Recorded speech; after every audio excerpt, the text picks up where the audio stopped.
Good morning, good morning, good morning to everyone. It is 5 a.m. here in Los Angeles, 8 a.m. on the East Coast. And this is Professor Ward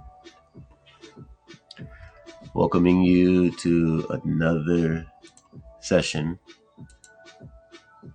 of Profit with Professor.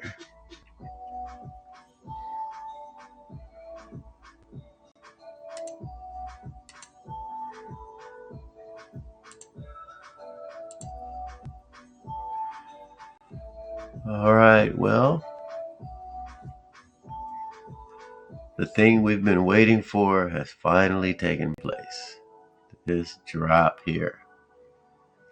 We have the European Central Bank news that's going to be coming out, and we have quite a bit of news. Let's take a look and see what we got before we get too deep into things.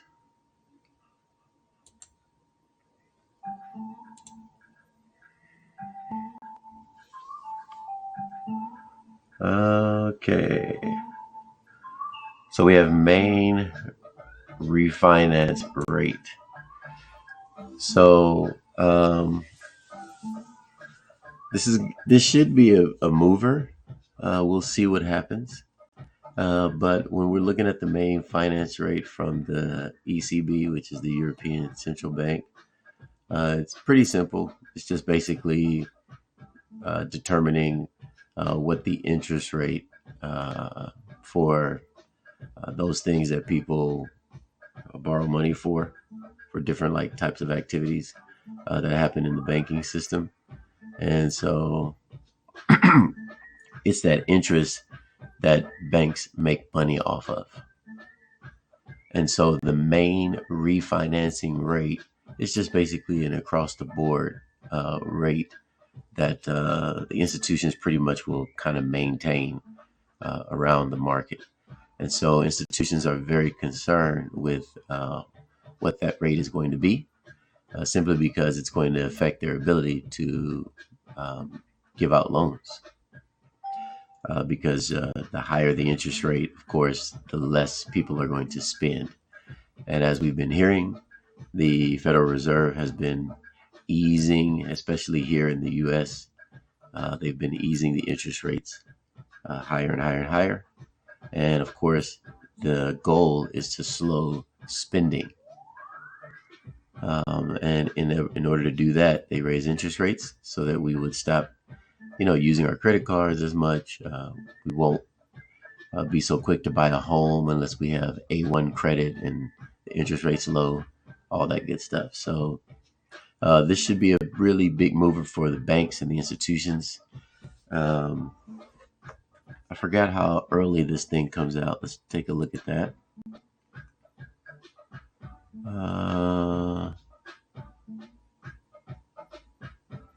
So the rate decision is usually priced into the market, so it tends to be overshadowed by the ECB press conference held 45 minutes later. So after this, 45 minutes later, there's going to be a press conference. Source changed release frequency from monthly to 8 times per year as of January 2015. So that also squeezes them and makes it important. If rather than you giving a statement every month, so that as an institution you can kind of stay ahead on things and kind of gauge an average, they're now only allowing them 8 times to get an update on the interest rates. Well, by doing that, you just eliminated 4. By eliminating 4, you put them in a position to, where that they only have about, 2/3 of the information per year that they're used to having. And so now they have to make business banking decisions off of 2/3 of the information, because that's all the time that they get to do these updates. So you can imagine they're squeezed in different ways to try to gauge what that other third is going to be without having the actual number. So it's a race, and we're going to see what that race turns into when it comes to trading. All right, if you guys have any questions, as usual, you can always ask any questions. Just go ahead and put it in the chat box, and as soon as I'm looking at that monitor, I'll go ahead and address the questions. Looking at it now, good morning, Casey. Glad to have you here again. Oh man, so we're waiting for the ECB main refinance rate. So it's just across the board main refinance rate for institutions that are associated with the European Central Bank. What we're seeing here is, let's go ahead and look at curve again. I've been mapping out curve to try to figure out what is the range that they're working within, and I think I found it. So far it's been working, and we're going to really see if it's been working because they created this pivot high. If they did that, and that's correct, and then that makes this the pivot low, this will be what we call the candlestick in charge. Okay.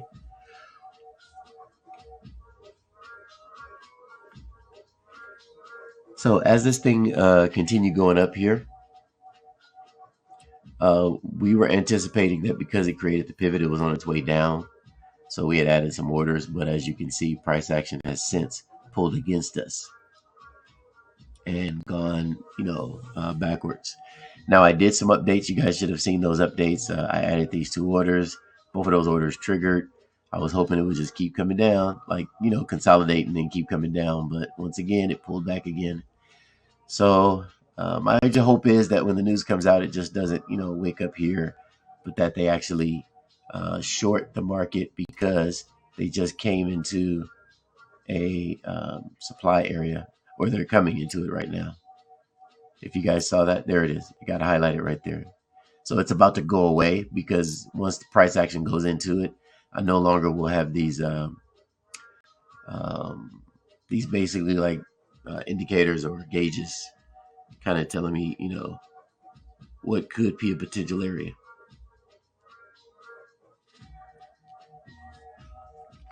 So while we wait for that, we got about, what do we got there? 6 minutes before the news comes out. So let me go ahead and just mark that area.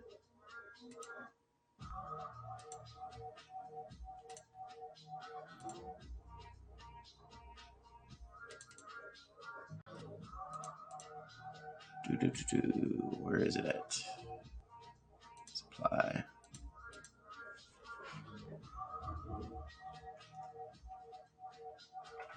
And this is the 80-minute. All right.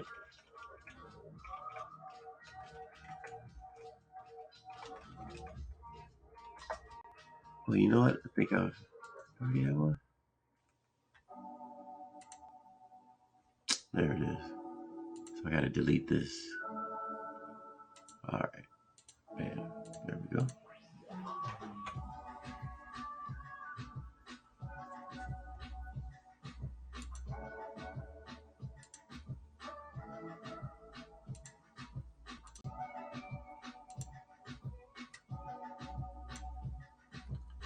All right. Boom. And boom. All right. So we got that marked off. It's beginning at basically right where we got in again. So I put an order at 110.80 and look, it's coming right back to that same area. So we already shorted here. It's coming back. We do have some institutional movement to the downside. That's what they're fighting against. So hopefully this kicks back in and they tank, because from here to here, we had rejection. We had rejection back here too. So it's been tough for them to get up there. So my hope is that there's more rejection so that we can be free of being in drawdown. We've been in drawdown for a while. If you look here, price action came up, hit us, went against us, and look, we were green. And then all of a sudden it goes against us. And then we're green, it goes against us. And we're green, and it goes against us. And it's just like, oh. It's like, why don't you drop already? And so we've been waiting for it to come down here and drop, and it just keeps creating higher lows. But if you look here, right here, they were creating higher lows this whole time. So let me go from here. If you guys see how they've been creating higher lows this whole time, and then all of a sudden they broke it. So this is a possibility or an opportunity for a downtrend. Okay, they've broken this and closed below it. They also have started to curve, even though we have higher highs. This is the first time that we don't have a higher high. It's turning. So these are the absolute first 2 points that give us a possible conclusion that this is actually turning to the downside for us. So we're going to see what happens. Even if it breaks out to the upside against us, let me share something with you.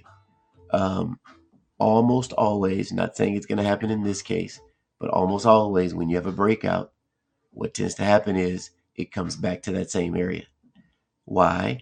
Because what was once resistance now has to become support. So when they're in a range and they're breaking out from that range always has to have a beginning and an end point. And the beginning point is always the previous end point. So if the previous range end point was 110.956 to the top side and they break out, 110.956 is now going to be the bottom side to the new range as they go up. So even if they break out, as long as it ain't too far, it ain't no 100 pips or something like that, we can ride that out. And I'm bringing that up because, excuse my voice, it's still early here. I bring that up because I thought I marked it. Let me pull this up here.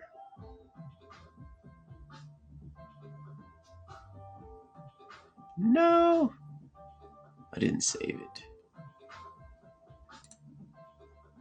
Did I? Yes, I did. Thank the good Lord. All right. Phew. I did not want to do all that work again. Man.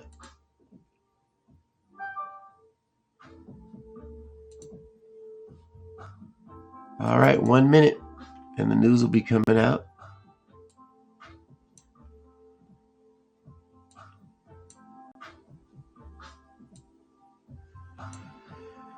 Oh man, if they could just tank with such glory, that would be amazing.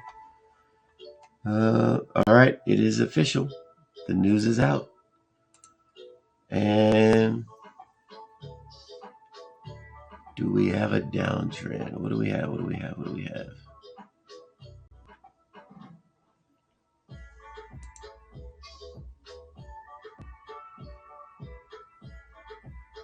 What do we have?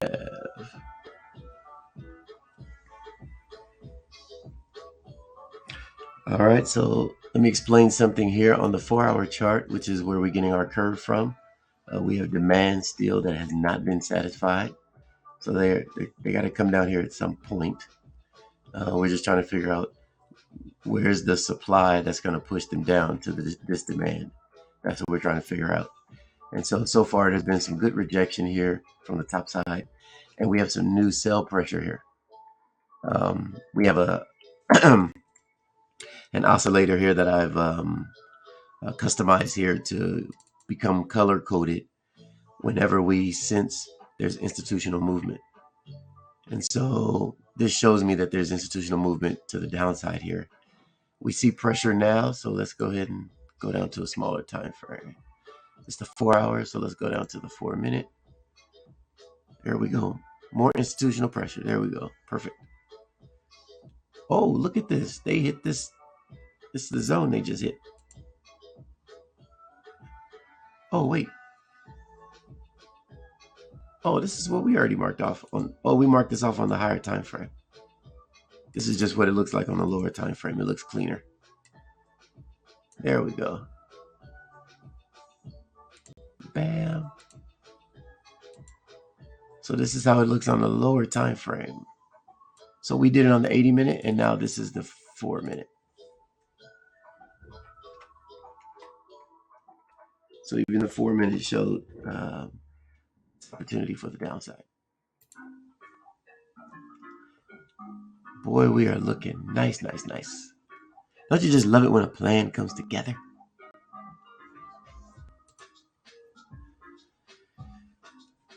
All right.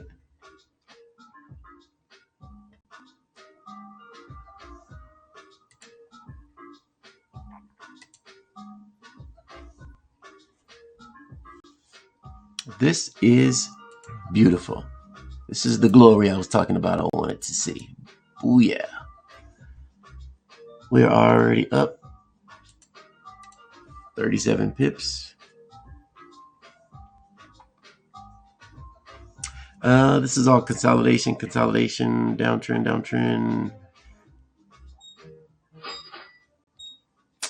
Too late indicator. We already determined it's going down. See? Indicator all late. That's why I be telling y'all, you better learn how to trade yourself. These indicators be delayed. News already came out, already dropped. You know how many people got that alert and they're jumping in this trade right now? Late. Missed out on all of this movement. Because they're waiting for some robot to tell them when to jump in. But the robot, what does it have to do? It has to wait for something to happen, typically. It doesn't give you as early of an indication like this when you just read it yourself. All right, let's go to a 1 minute, see what that looks like. 4-minute was pretty boring. It's getting boring.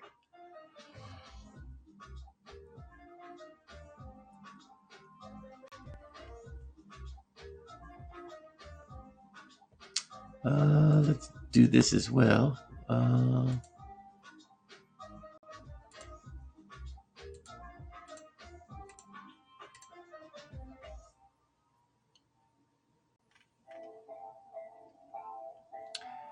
So we have a downtrend signal, downtrend confirmed.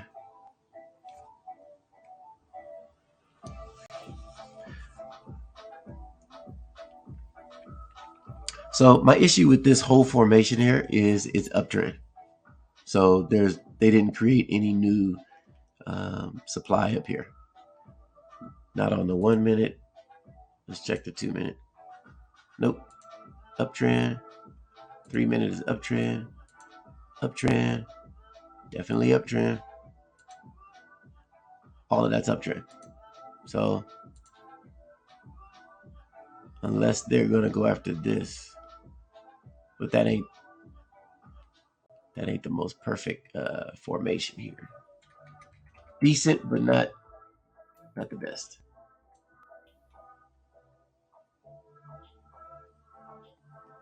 Let me do this here. I'm just gonna mark it anyway.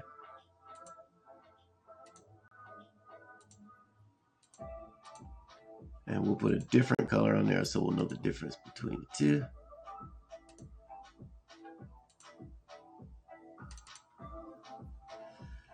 And this one is off the, how ironic, this was the 8 minute. The other one was the 80 minute.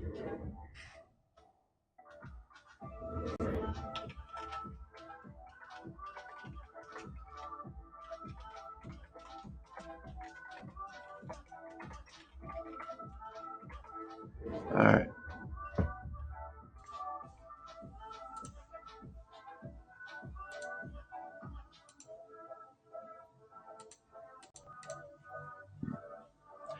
All right, so since there's no more supply up here other than this little candle here, that's the 8 minute chart. Let me go up some more. Nothing. That's an uptrend. That's definitely uptrend because the immediate retest behind the supply zone is uptrend. Yeah, that's uptrend. This has already been taken out by this, so it's no good anymore. So we don't have any more supply. So the next time they come up here, expect a breakout to the upside. That's my anticipatory trend for euro dollar, that there is no more topside supply zone. Let's go to the 4-hour and take a look at it. Yep, all uptrend. So this is it. They have left nothing up there. So wherever they turn from, whatever, there's some demand, they're reaching from somewhere. And so far, the only demand I see is down here. If that's true, we have a long ways to go to make some good money. Otherwise, they're going to bounce off of some demand somewhere in here, or there could be a really strong support level on a high time frame that could work just as well too. And if I were to guess a support level,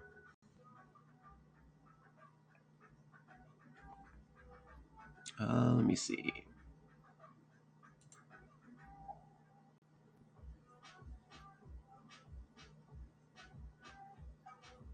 Casey, you better come through. What you got? A short entry at 0.852 with a stop loss of 0.854 with a price target of 85.05. That's the Kiwi CAD. All right, so 85.20. Stop loss at 85.40, and you're shorting. Okay, I got it. With a price target of 85.05. So you're not going that far. Okay. 3-minute chart. At least I'm trying something a little different. All right. So we'll take a look at it. So this is working out for us. So while we're waiting for this to finish working out for us, let's see how it looks on the 1 minute. Oh, that is beautiful. Oh, you see I have here breakout downtrend 80-minute. So we want to see candles closing below this price.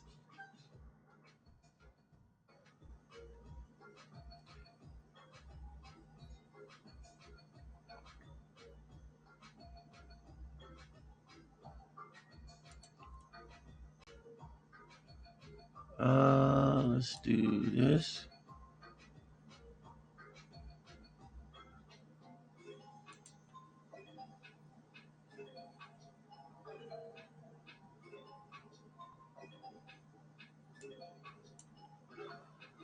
Oh, wow. I was coming on here to just have a different chart open for Casey, and it opened up at the oil trade that we did the other day. And look what happened. Sniper entry. If you guys jumped in oil and put your entry in, we are green. We had an entry in at 68 for oil. And we're already up $27 if you bought 2 positions like I did. And I have another one here, in case you missed out on that one, at 74.85 to continue the uptrend. And I'm taking it all the way up to 113.90. That was good to walk into. See, I knew I liked Casey for a reason. He points me in the right direction. Made me have a good day this morning. All right, Casey, let's look at your Kiwi CAD. Since euro dollar is working out in our favor. Oh, yeah, I don't scalp that one. Okay, so let's see what we find. Kiwi CAD is...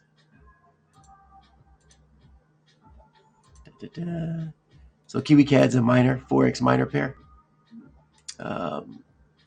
It's like saying secondary. And minor just simply means between these two countries, there's not as much activity as with other countries.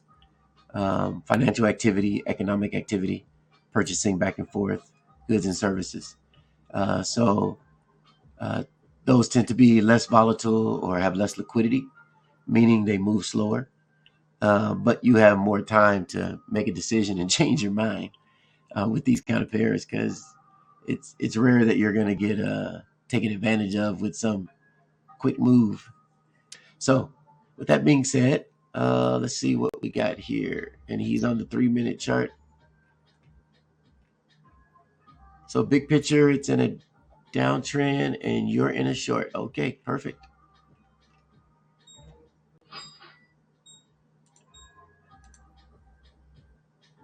Let's go back real quick. Look at that, guys. It's tanking. Yes, yes, yes. Hopefully you were in at 110.40. That was my other sell stop order entry. It just would have triggered. We already triggered earlier from down here, and it pulled back on us. But if you're not in it, here's your opportunity. 110.40, market order, short. They are tanking in our favor nicely. So far, we're up 47 pips. Okay. If you got in this trade up here and you're in this position at 110.80 is currently positive, what I want you to do is I want you to move your stop loss. You need to move that down. And you need to put it at, I'll tell you in just a second, $1.10. And let's see. We're going to do it right above this this wick here. This is where you will put your stop loss. This says 110.61. Let's make it another pip up.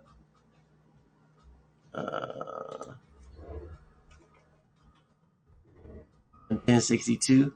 That's what we're going to do. So only if you are not in drawdown and you got in at 110.80, you want to protect that particular position, because when they come back up here, they're breaking out to the upside and you will not be spared when they go up, because they're not going to go below that no more. All right, so make sure you protect that position now at 110.62.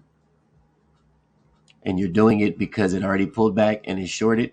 So if they break this, they're going to keep going up. At least you'll get paid from here to there. You'll make 22 pips if you put your positive stop loss right now.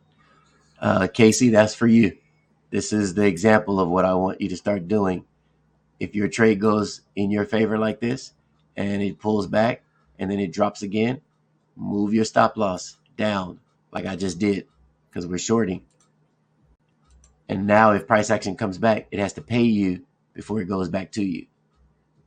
Make price action get charged a toll to come back up here to see you. Your time is valuable. If it wants to come back to your entry, it's going to have to pay you. So make sure you move your stop loss. It's called a manual trailing stop. When it does it in a big way again somewhere, you just move it down again. And eventually it'll pull back and hit it, but at least you'll get paid. And the reason why people don't like doing it is because they want to go the whole distance. And sometimes price action just doesn't allow that. It whipsaws and goes back and forth, huge swings, and you just don't want to waste time with those huge swings. That's why I'm in the position I'm in, because I didn't move my stop loss. You see how far down this thing came and I didn't move my stop loss? Had I moved my stop loss, I would have made money and I wouldn't be sitting here in the middle going back and forth waiting for it to fall. Every time it came up to me, I said, oh, this time it's going to fall, and it didn't. And then it came back to me again. I said, this time it's going to fall, and it didn't. And it's just back and forth, back and forth. And I just wasted time and I made no money. And now here I am 2 weeks later, still waiting for this thing to fall, hoping this isn't the final one. But I could have made money back and forth had I just got out. Not got out, but manual trailing stop. It would have hit me. I could have put my trade in higher and then shorted from a higher distance. It would have pulled back and hit me again. I could have shorted from another one, and it would have kept coming back and hitting me.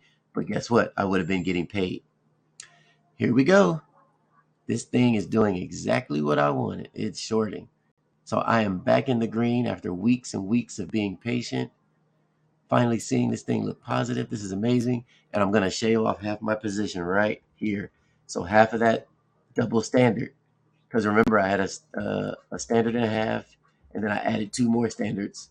because of these two supply zones up here. That's what gave me two full standards, and then I'm gonna cash out right here at 110 even.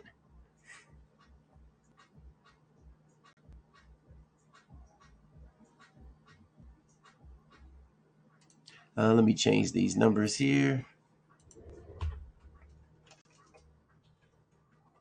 We're gonna do 110 even, and then this one right here is gonna be 15.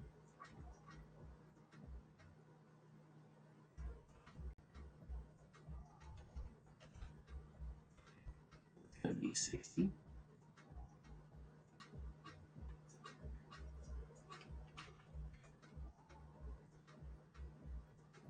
And this one's gonna be 30.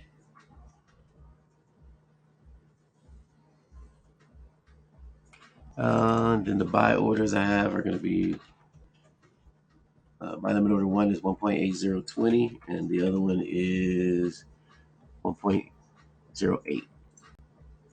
So 1.0820 is my buy limit order one right here. And then if it goes lower, I have 1.08.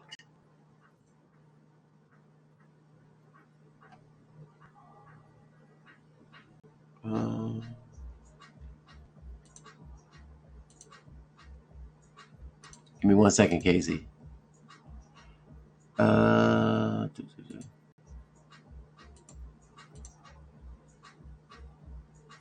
right, there we go. All right, so again, we're good. So hopefully you guys moved your stop loss. The breakout that I had right here to the downside based on the 80-minute, we can now see that it happened. Let me show you guys what that means. If I go back to the 80-minute, this was my pivot high, so that makes this my anchor. What I did was I marked off the downtrend breakout area, and if price action, this is what I'd be telling you guys, if it closes below the distal body of these candles here, which it did here, that's a sign, not a guarantee, but it is a sign that the downtrend will continue. So I marked it off. And when that happened, even though it pulled back, I had this sign or indication. That's why they call them indicators. I had an indication here that it's a possibility that after they go up, they were coming back down. And that's sure enough what they did. So that's why I had this marked off before this even happened, this downtrend. You guys saw I already had this marked off. That was for that reason. All right. So now I can get rid of that. We're done with the downtrend breakout. We already got our guarantee. Again, if you guys got in at 110.80 or what was it? Yeah, just 110.80. Yeah. If you got it at 110.80, your stop loss right now should be 110.62. And your sell stop order right now would be 110.40. For those of you who jumped in right now at 110.40. Let me see what we got on the 4-minute.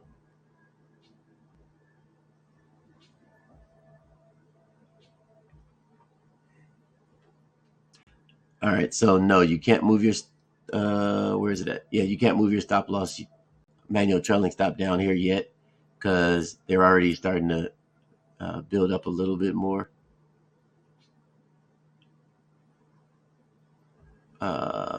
This was our other sell limit order from a while back. And that's funny, they're hitting it again, but they're using it as support. Interesting. Why is that down there? Hold on. 110.15 is supposed to be 110.80.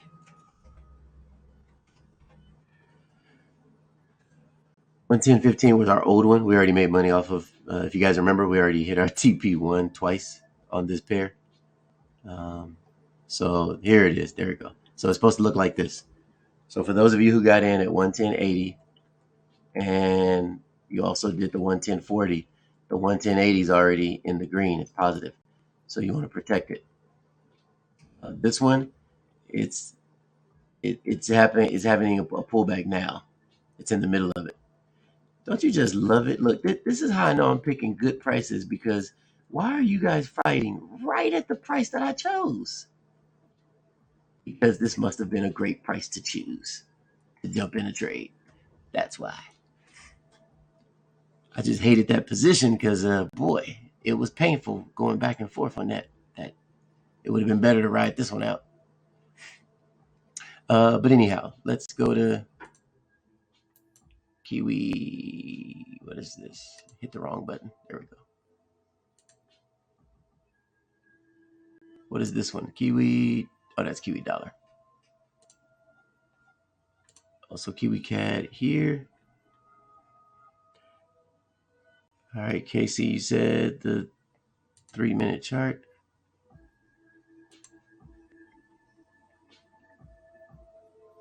And 85.20 is where you got in.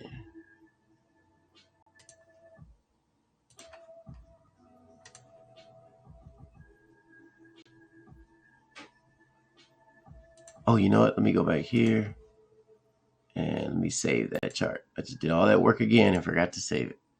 That's why I keep redoing charts, because I keep forgetting to save them. All right. So we're gonna.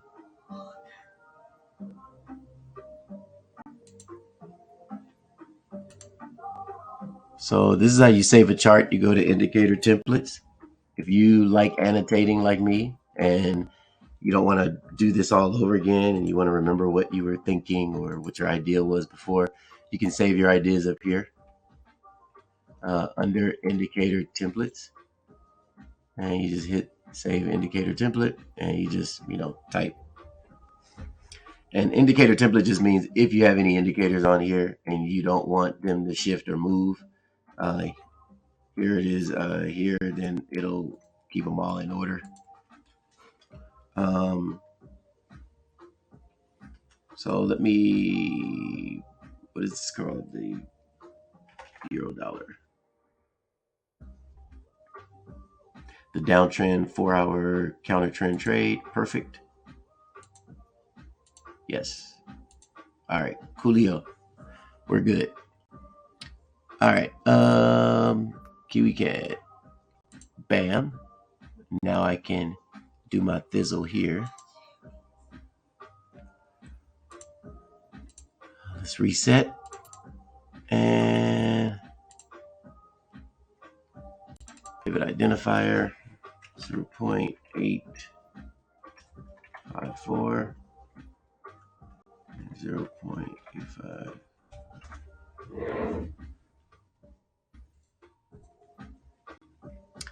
On the 3-minute, what we have is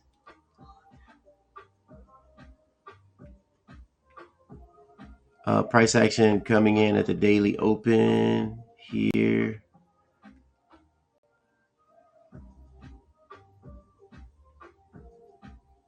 So it's going to be this candle here.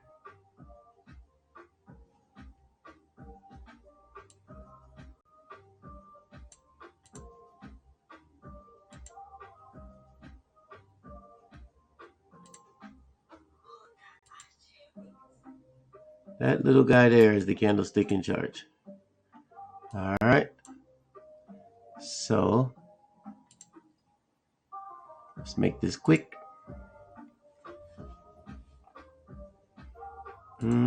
Get rid of that guy. Get rid of that guy. That guy, that guy, that guy. All right, Casey, here we go. You said you have your stop loss at 85.40. All right, let's put that in there. Stop loss. That's a negative stop loss, so 0.8540.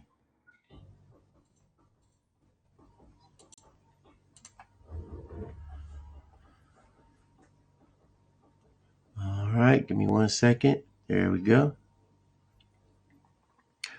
All right, so we're on the 3-minute chart, And we're coming up into mid pivot, which is the halfway point between this candlestick in charge here.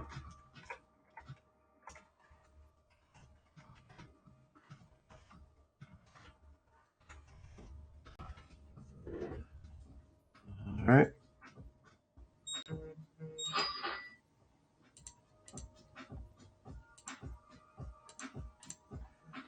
So if this curve is correct, right here, let me snap that on there.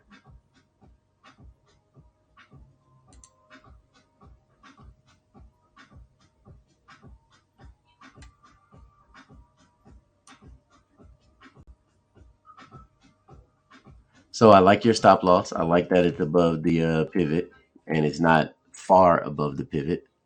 In case it does an anchor break, you are going to pretty much get out right away. So that's cool. Let's put in your sell limit order real quick. Hold on. Trading views refreshing or something. I don't know what it's doing.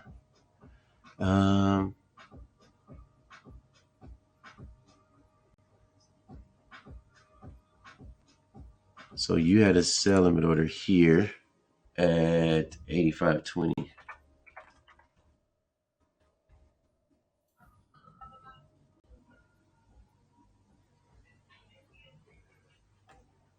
All right, so these are the two that I recommend, and then this is where you're at. Just got in. All right, let's get rid of that other thing there. That's a perfect entry. That's a good entry. I like it.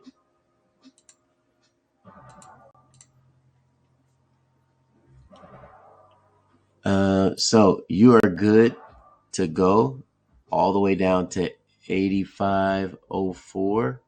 Your price target is 85.05. Perfect. I have 85.04. So good job, my man. You will make it. Looks like. Be ready. This is mid pivot. It's only a 3-minute chart, so this is not going to hold. All of this is look like downtrend to me anyway. But it's still identifying the fact that there's some level of demand here. So you might get a consolidation here, or it may hit this area and pull back somewhere.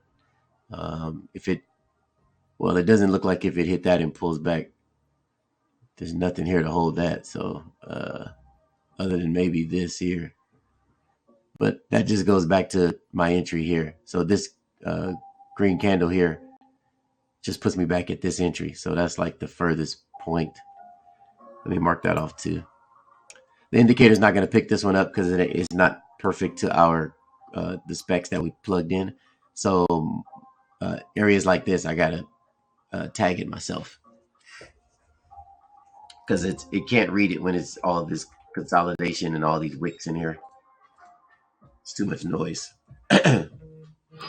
So when there's noise, I gotta use my eyes and find it myself. But there's really nothing in here. This is garbage. So I would say they would have to continue down. The other beauty is the daily open is here, and price action loves to play around the daily open. So the reality is, if this is truly where they're turning from, and let me take a look in the history here.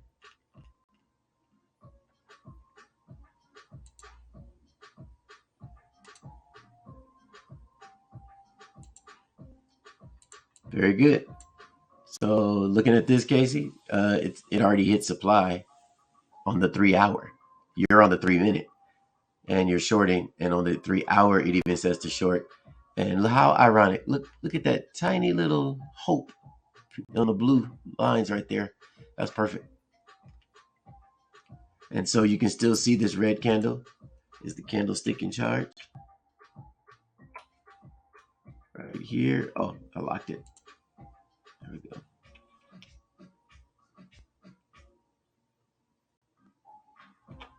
That candle right there.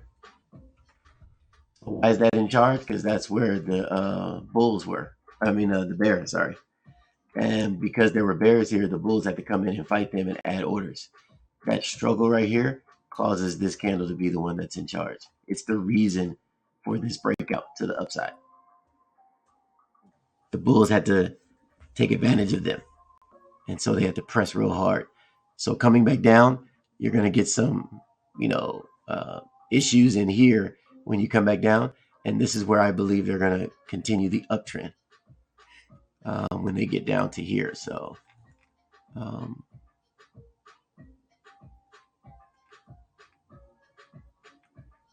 will it continue the uptrend? Hold on, let me see. Let me back up some more. Let me go to 3-day. No, not the uptrend, sorry. Downtrend. I mean, it could go up if it's just going up to these wicks, but this big picture, this is in a downtrend. So don't listen to the last thing I just said. So that what that means to me then is if it already hit supply and it's in supply and it's big picture on the way down, but we have this area here, it just tells me that when they come down, they can hit it and they can possibly come right back up. Oh, see, it got highlighted now on the 30-minute chart. Look at that. So there is some supply that they just created. So yeah, I'm anticipating them coming down, hitting this, and then turning around and going back up again, grabbing it, and then shorting it again. So you might get a second opportunity, guys, to come back up here and short again. And to really dial it in, that little area that I found in here on the, was that the 3-minute? Yeah, the 3-minute right here. This little piece. It's in the same area. That's funny. I found this little piece, and then you go up to 30-minute, and it's actually inside of the area that the indicator picks. So this is what I'm telling you. I had to go to a different time frame, clean up all of those messy candles so that the indicator can highlight it. But with my eye on the 3-minute, I can see through all of this mess that this is the candle they're dealing with. That's the expertise and the professionalism I want to get you guys to. If you really want to be able to do that yourself, hit us up, me and the team. That's what we do here. I have a whole team of just sniper hitters. So you got to be able to read. So if you want, Casey, what you can do is as you're shorting, because you got in at 85.20, and your stop loss is where? Oh, way up here. Okay. So what I want you to do now that you're, pay attention. I want you to learn this, Casey. Your entry was here, 85.20. Okay. These two entries are what I recommend. So if there's anybody on here who wants to get into the Kiwi CAD trade, I'm recommending 85.30. All right. So we can sell. Not that much. 85.30. I'm going to do a small position. And I'm going to take mine down to 85.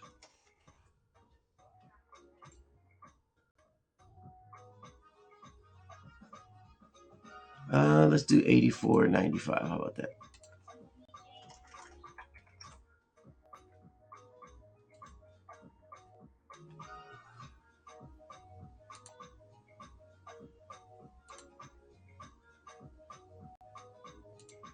All right, let me change that to 84.95.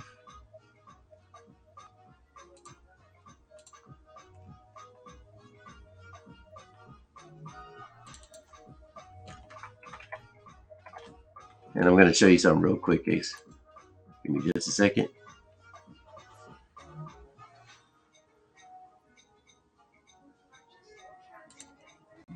All right. And I like your number better than mine. And yep, that's on the recording. Casey heard it. Professor said he likes Casey's take profit better than his own. You guys heard it here first.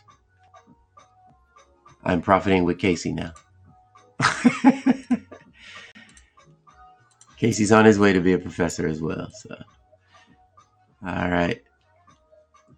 So if you guys want to get in this trade, you can just see I just put an order in right now at 85.30. If it pulls back and comes up into this supply area, we'll get in just before it gets here. That way we guarantee a spot in the trade. Be mindful of spread. If your spread is high, if you're paying high spread because you have let's say a a low type of account from your broker, they're probably going to charge you high spread. If so, you want to make sure that you get in a little early, like I'm doing, so that you pay for that. Because if you don't get in a little bit earlier at least in spread, it won't trigger. And some of you have seen me on some of my trades, them things took off without me, and it kissed my entry, but because I wasn't low enough, it didn't trigger. So those hurt so badly. You don't want those. Oil was one, the one we just looked at not too long ago. That was one of them. All right, now getting back to this here. So if you want to get in, here's a sell limit order, and the TP is at 84.95. All right, now back to Casey. You're in here at 85.20. Your stop loss is way up here at 85.40. It was in a good spot when you were shorting, when you got started. And now that price action has pulled back, and it has created this new pivot high right here. And let's verify if it's this pivot high or that pivot high. I'm going to go down a couple of more. See which one of these it is. It might end up being this one here. It has an inverted hammer on it, but we'll see. Thinking it's this one.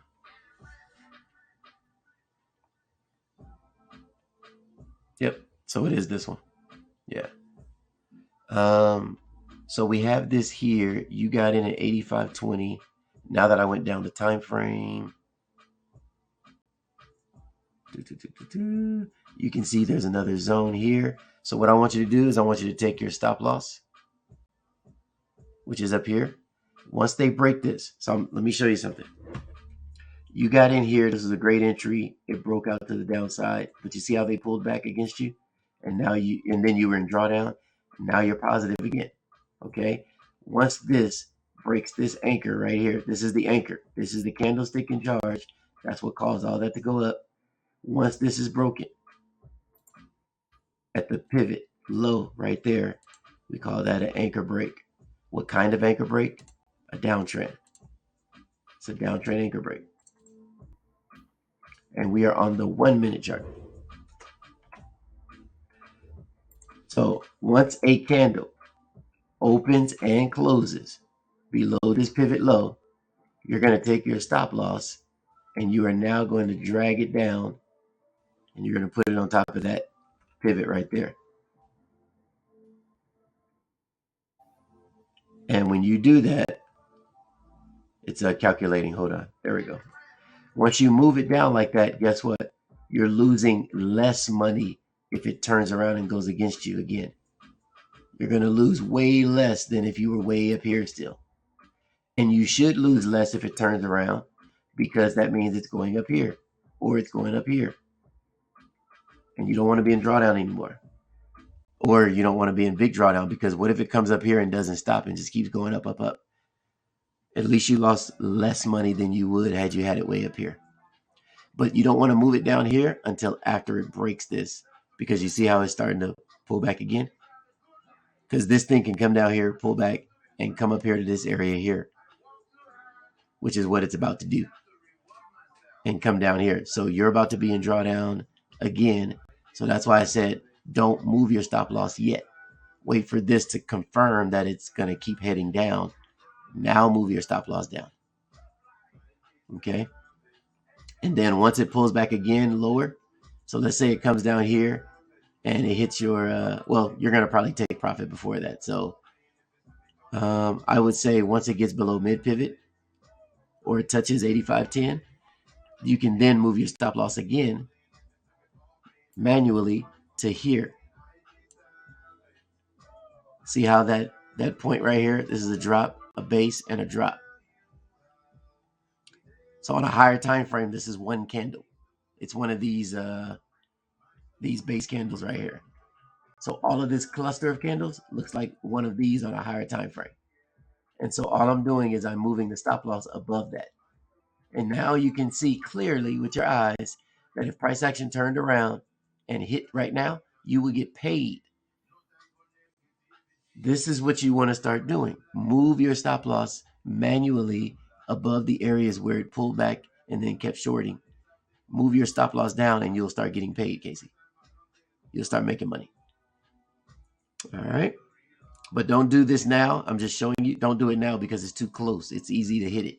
And you want to ride it down to here. So wait for it to confirm that it's going to keep going. Once it breaks out from here, then you can go ahead and move it down to 85.18. All right. So once it breaks this pivot low, move your stop loss down to 85.18. Or if you don't want to be that tight and that close because you're scared it's going to get hit, at least move it here because now this is only 5 pips negative. 5 pips is nothing to get your stop loss hit. So at least minimum do it here. But to make actual money or break even, you want to put it here. Did that help, Casey? You're getting better and better. Every time you post your numbers, I keep seeing better numbers. So good job. And good job confirming your entry and your targets. I've been telling you guys, stop trading by yourselves. I have an entire team that I trade with. Every Tuesday morning, we basically just go into the think tank and we start looking at stuff. And so this is my team here. All right, you guys go ahead and follow them as well. And you can ask us any question. We're open. We're an open book. You see how Casey's asking me about his trade? I don't mind telling y'all. Okay? So there you go, bro. And thank you for bringing this up because now you made money for me too. See how one hand washed the other? I verify what you bring to me, and now that I've verified it, who's making money? You're making money comfortably. You feel much better about the decision that you made because you had somebody with some professional eyes verify what you're doing. You kind of got some more insight about what to expect with price action, and what did I get for you sharing that with me, and for me sharing that my knowledge with you. We both are going to get paid. You see that? Look at the power of that. I wasn't even thinking about getting into a trade. I was coming on here to share with y'all what I'm already in.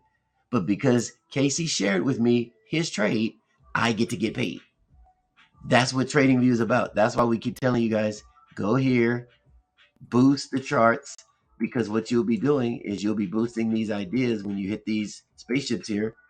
And when somebody out there in the world like Casey types in euro dollar, they're going to run into my video, possibly. There's hundreds of other videos out there. But the more boost I have, the more chances somebody's going to see this particular video. And guess what? They're going to get paid. I'm not charging anything for that. They're just going to get paid. Because guess what? How did I get paid for the work I just did right now? I got paid from Casey. That's how TradingView works. It's the power of leveraging one another to work together. That's why I keep screaming to y'all. If y'all want me to chart something, let me know. I chart everything. My team, we chart everything. Crypto, indices, equities, Forex, commodities, CFDs. Doesn't matter. Bring it. We got y'all. Because if you bring it to us, we're going to chart it and we're going to show you where we believe the money is. And guess what? We both just made money. That's how it works. So it's beautiful. So keep them coming. Most of these trades I'm in right now is because people, suggested it. Most of these here, like I jumped in Ripple. I think it was Casey too. They gave me Ripple. Let me see here. Let me save this chart too before I lose it.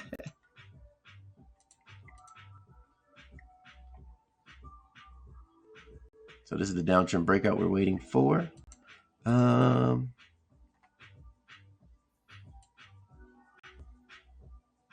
Candlestick in charge. And then I'm just going to remove that. Oh, no, I'll leave that there. You know what, Casey? I'm going to TP with you. Because that's just 10 more pips. And you might give me hell for those 10 pips. When I can just get out with you. Because this is consolidation here. And so they might, hit this and bounce way back up here. I don't want to wait for that. So I'd rather just get out here and then get paid and then jump in again higher.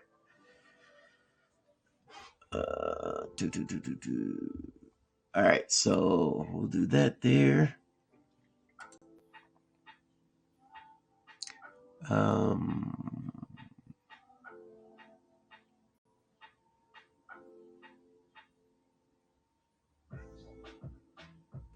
All right, so let me save this here. What time frame was that? Oh, the 1 minute. That's what it was.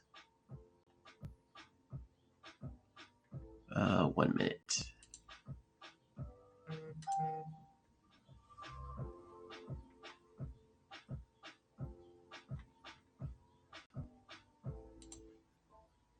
Was it the 1 minute? Oh yeah, right here. No, it wasn't the 1 minute. Sorry, guys. It was the 8 minute. Nope, not the 8 minute. What was that? 4. See? This is what I get for not marking it.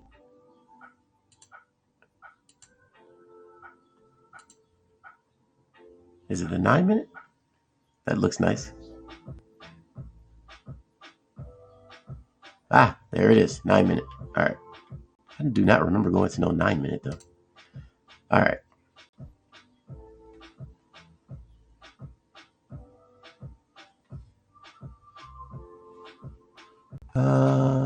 Let's do this.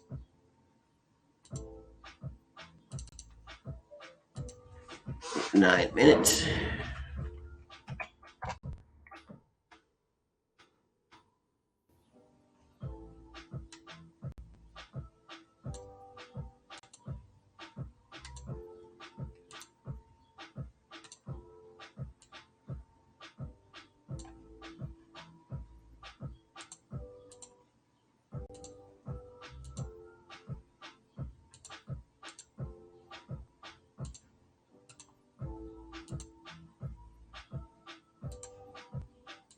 All right, there we go. So that's the supply zone on the 9 minute. And see what I mean, Casey? When I said it's going to come back, that's why I said don't move your stop loss yet, because you would have already gotten stopped out. Because I could see it was pulling back to come back up to this area. So that's why I said don't do it so soon. Just leave it up here and wait for this to break before you bring it down. That's how you do it. So as of right now, you just leave that up here wherever you had it. I'm just going to put that up there for now. But then you bring it down when you need to. All right.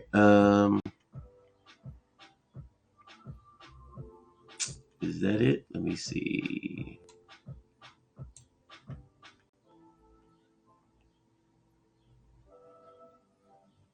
And it's up to you, Casey. I mean, you can take it all the way down to 84.95. I just came on the 9 minute and look what happened.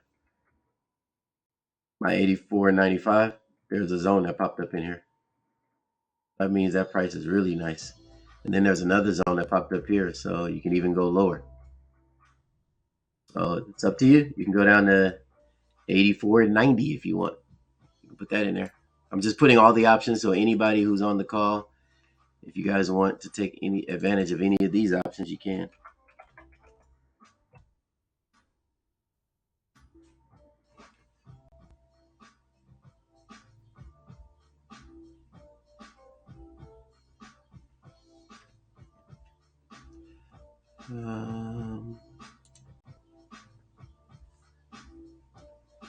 So if this triggers at 85.30, let me get rid of that higher one.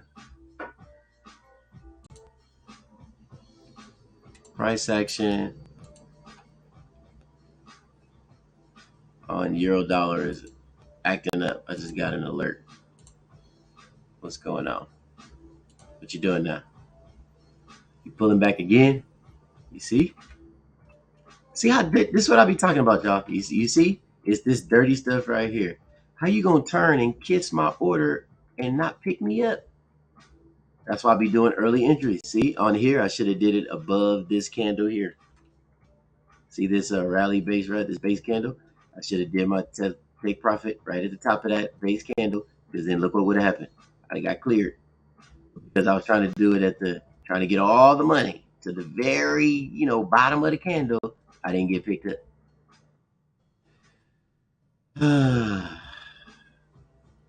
That is ugly. See, I was supposed to make half of that money before it came up here. And this is a good example, Casey, of where I made a mistake. Had I been monitoring this directly, it's because I'm helping out and doing other stuff. So, and I don't mean this as being anybody's fault, because that's not the case. It's just an anomaly. I'm kind of glad it happened because it teaches all of us a lesson.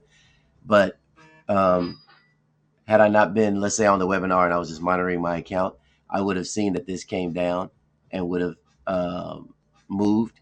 And because I would have been so frustrated with holding this so long, I would have moved my stop loss right here. And I would have waited while this worked itself out. It would not have worked out. It would have pulled back. And I would have gotten paid for half of this. And I wouldn't be in, I would only be in half of this drawdown now if this would have triggered. Or if my stop loss would hit, my positive stop loss would have hit. I'd only be in drawdown $200 and something because I would have shaved off that other half. And this wouldn't be so bad to ride out. But now I got to deal with this again after dealing with it all this time because I didn't learn my lesson. I got to move my stop loss. So I want you guys to learn that. Okay? Time is money. All the time that I'm sitting here waiting for it to come back, I'm not making any money. I'm wasting time. So if you put your stop loss, you made some money and you got paid for that time. That's how you got to look at it. You want to get paid for your time. So they're on their way back up again.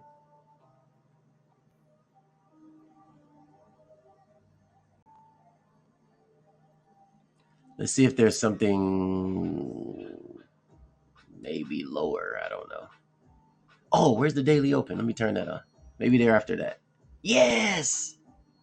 Daily open is right here. Maybe that's it. Let's go down to, what are we going to do? Let's do that 80 minute again. That's an uptrend formation. Uptrend. Let's hope it just, there's downtrend. Okay. So the daily open. Okay.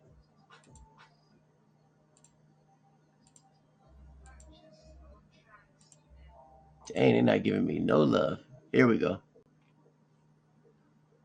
That's not going to hold though. It doesn't look like it will.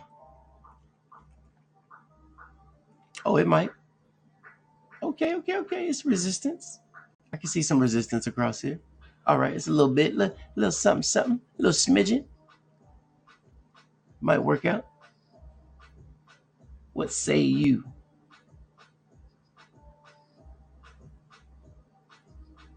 There's another level up here though. All of this here.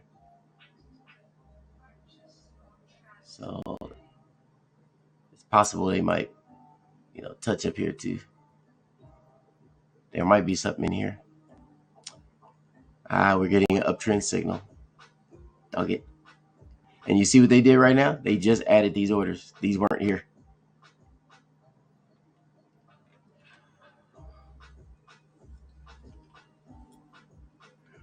But why you got to add them right around my price? You could have added them after falling lower. You see? That's because this price is important to them. That's the other issue with the way that we trade. We find sniper entries, but sniper entries means the institutions, that's their entry.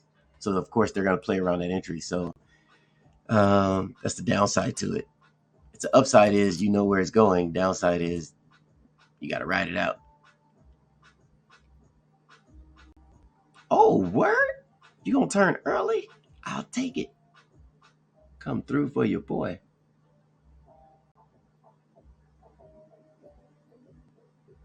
All right.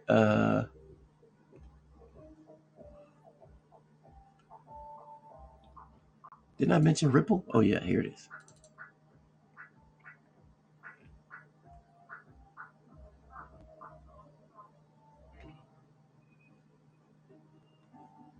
This thing looks just like Bitcoin. I got knocked out of this trade because it hit my stop loss, my positive stop loss. I did the manual trailing stop thing. I got in at 49.98 right here. I think it was 50 cents even is where I got in. And it just went up that little bit. And I said, nah, I'm going to protect myself. So when it went up like this, that's 10% almost. So while it was going up, it went up, I think, 2%.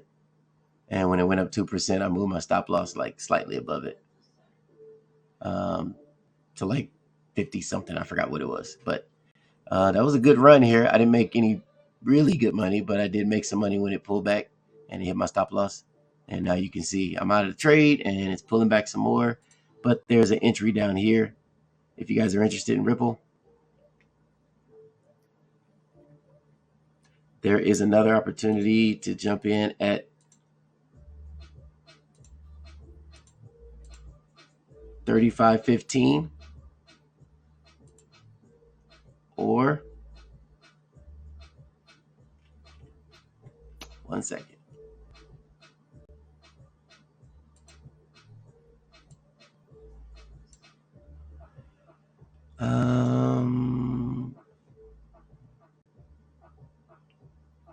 Or 48.75. You can do that.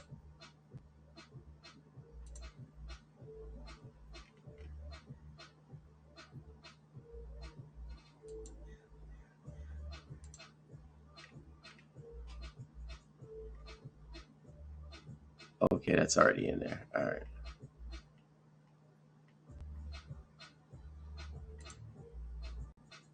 All right, what did I say? I said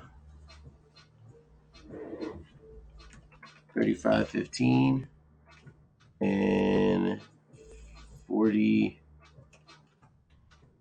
Was it 48.70? Yeah, it was 48.70.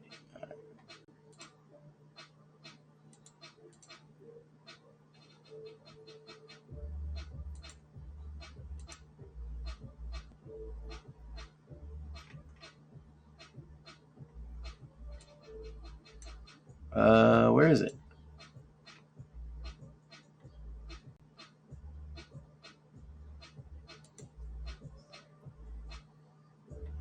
Oh,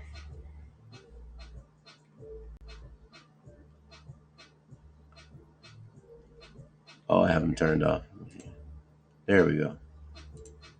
There we go. All right. So 35.15 is the buy limit order, and the buy stop order is for 48.70. And you can shave off at 72.55, or you can hold it all the way up to $1.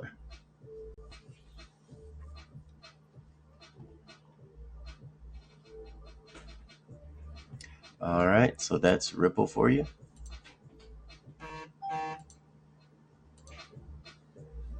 Kiwi Cat, you are looking good, Casey. That thing is turning early. Good job. Something told me to jump in with you at that price, but I didn't want to be a bad boy and be a bad example to everybody else on the call. All right, so let's see what euro dollar's doing. I'm just gonna run through everything and then I'll be done for the. Well, I'll check the news real quick and see what we got. Maybe something else popping up.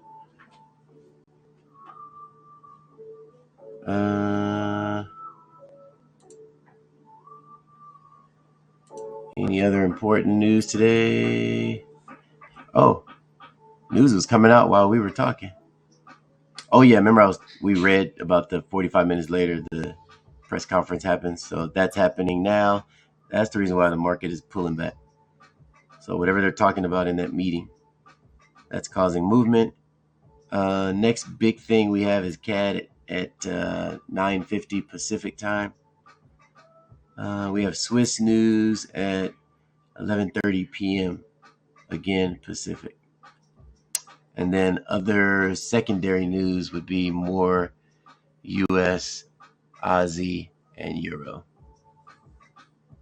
So for the most part, we're done until 9:50.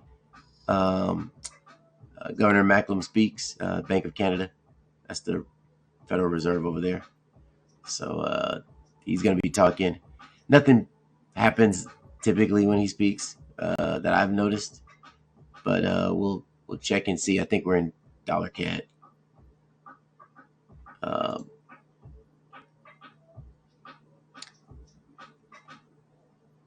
All right, so just going to run through these real quick. On Aussie Swiss, we're good. Both of our orders have finally triggered. We're no longer in drawdown on our buy stop order and our buy limit order. It did wick down on our 20-minute demand zone. Let's go to 20-minute.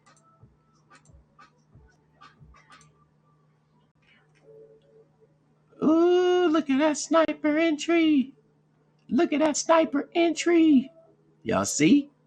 Look at them sniper entries. Found a demand zone on the 20-minute chart right here. This little candlestick in charge.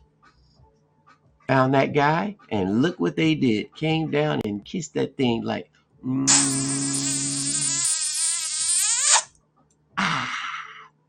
and then bam, we got in. See how I get in a little early. Even though the demand zone is at 58.66, notice I put mine at 58.70 because I want to guarantee I'm getting in. I need to clear spread. And look, even my 70 was picture perfect because it hit this, came in, and why did it pull right back to my 70 and then take off? Come on now, you guys need to be profiting with the professor. Come on. And I'm only in this trade because of who gave me this trade? I think it was Andre. That's my Key and Peele. What do they call that? When you do voices, I forgot what they call that thing. Impression. That's what it is. My Key and Peele impression. All right. So we're golden. How far up are we? Oh, we ain't that far up. All right. So we don't move our stop loss yet because there's nothing to put it under. It's still working itself out.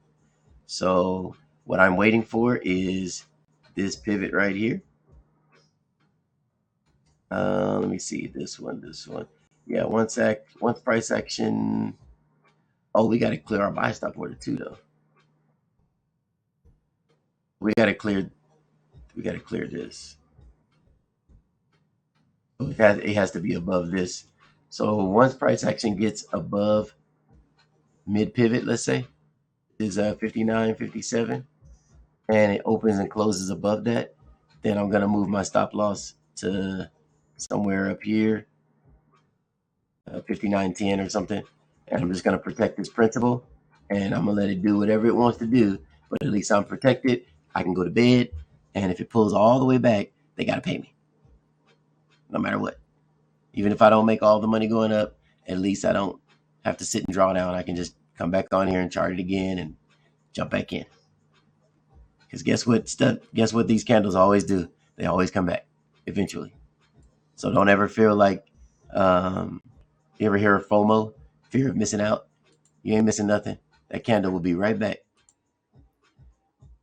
All right, here we have Aussie dollar. We're looking good on Aussie dollar as well. We got in at 66.873. So good job. I didn't save Aussie dollar either. You see, bad boy. I got to rechart this thing. 15-hour. I'm not about to do that now. I'm just wanting to look at the 15 hours. Since I don't have it charted, I got to do all this rather than push the one little button. All right, cool. This ain't the chart for Aussie dollar though. Not the chart. I'm sorry. The specs over here. These numbers here. I can turn this off. That doesn't go with that. All right. So basically, I found something on the 8-minute. Whatever I found on the 8-minute has worked itself out. And so we're in this trade here, and now we are shorting. And I'm gonna shave off at 65.50, and then I'm going to do another add order, another entry to short, and continue shorting down to 63.70, and that's before it gets to this lower demand zone here. All right, let's check the rest of them. So if you guys been following me, it's been about a month that we've been looking at all these trades, and so we get to see what patience does. Green on Bitcoin. Look at that. We're golden. And people like Casey have been following me from the beginning. So you guys, if you go back, you can watch all the live streams when we first put these trades in and all the updates I did and telling you guys to hold on, don't worry, we'll make it. And here we are. Here's our Swiss yen trade. That's green as well. And look, verify the downtrend continuation to the buy limit order. The buy limit order is way down here. So I need to verify if it's going to continue all the way down here. That's why I left that note for myself. So make sure you guys are annotating, take notes, so that you don't forget what you plan on doing when you're all these charts. All right. What is this here? Swiss yen, we're already looking at that one. This is the big picture on Swiss yen. Oh, look where we are. If this thing tanks from here all the way to the bottom down here, I might not do webinars no more with y'all. I'm just saying. I might keep trading on an island somewhere, sipping on pina coladas. I don't know. Y'all not gonna want this to come down here. I'm gonna be like, TradingView community? What community? All I see are pineapples and umbrellas. Nah, I wouldn't do y'all like that. I'd get bored of that. I would get bored so fast. Dixie, let's see what that's doing.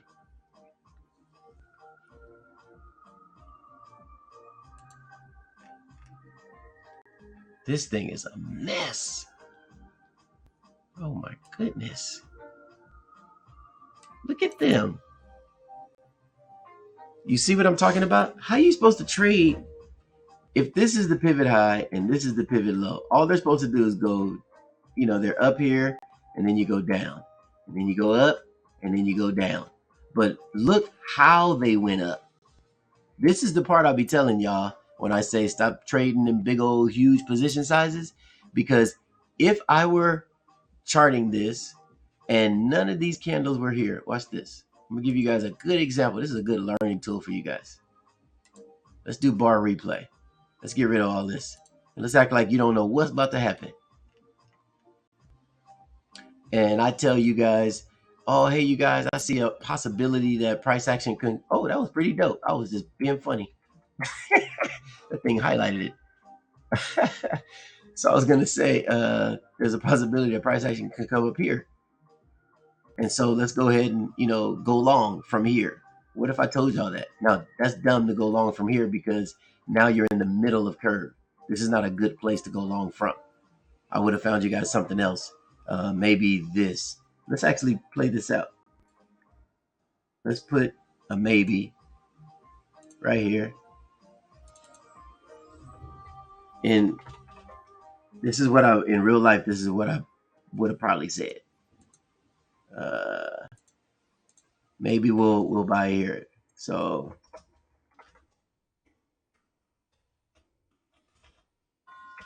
at that price. So we'll say BLO maybe.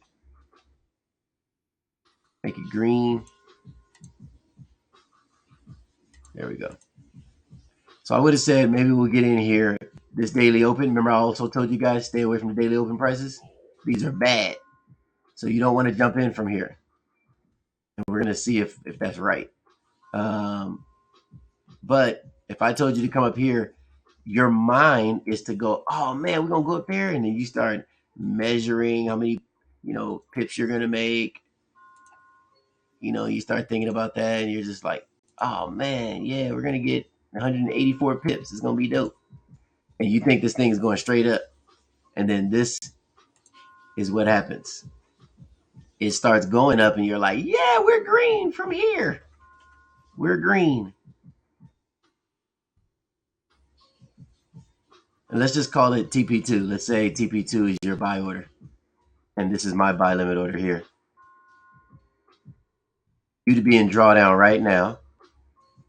Look how perfect that is. Actually, I wouldn't have been perfect. I would have been in a little bit of drawdown. But who would have been worse, me or you? You would have been in way more drawdown getting in up here at the daily open rather than just waiting like me for it to come down to you and take off. And look how it came back down to me a second time and then took off. And then I would have cashed out. You guys saw that? I just played that game with y'all. This is fun. I can do this all day. But y'all can't. You haven't gotten there yet. And that's what I'm saying. You got to learn how to read. So you can't just jump in because you know it's going long. Because if you jump in here going long, they're going to eat you alive down here. You know how many emotions you're going to have? This is 2 days worth of like, oh my gosh, is it going to take on me? Oh no, we're good. Oh, it's going to take on me. No, we're good. Oh, it's going to take 2 days of that. You don't want to go through that because you had the trend right, but the entry wrong. You got to have both correct. People always say the trend is your friend. Yeah, that entry is your friend too. You don't want to just get in anywhere. And then look what they do. They do stuff like this. They go whipsaw. That's what these whipsaw. I talked about a whipsaw yesterday. But it whipsaws up and down. What are you supposed to do with that?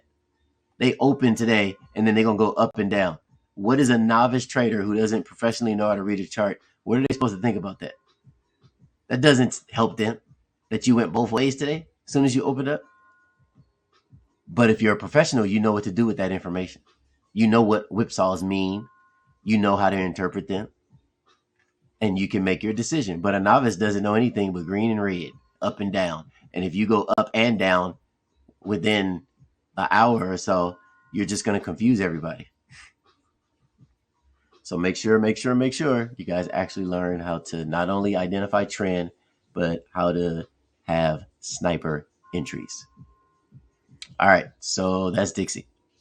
What do we got here? Dixie again.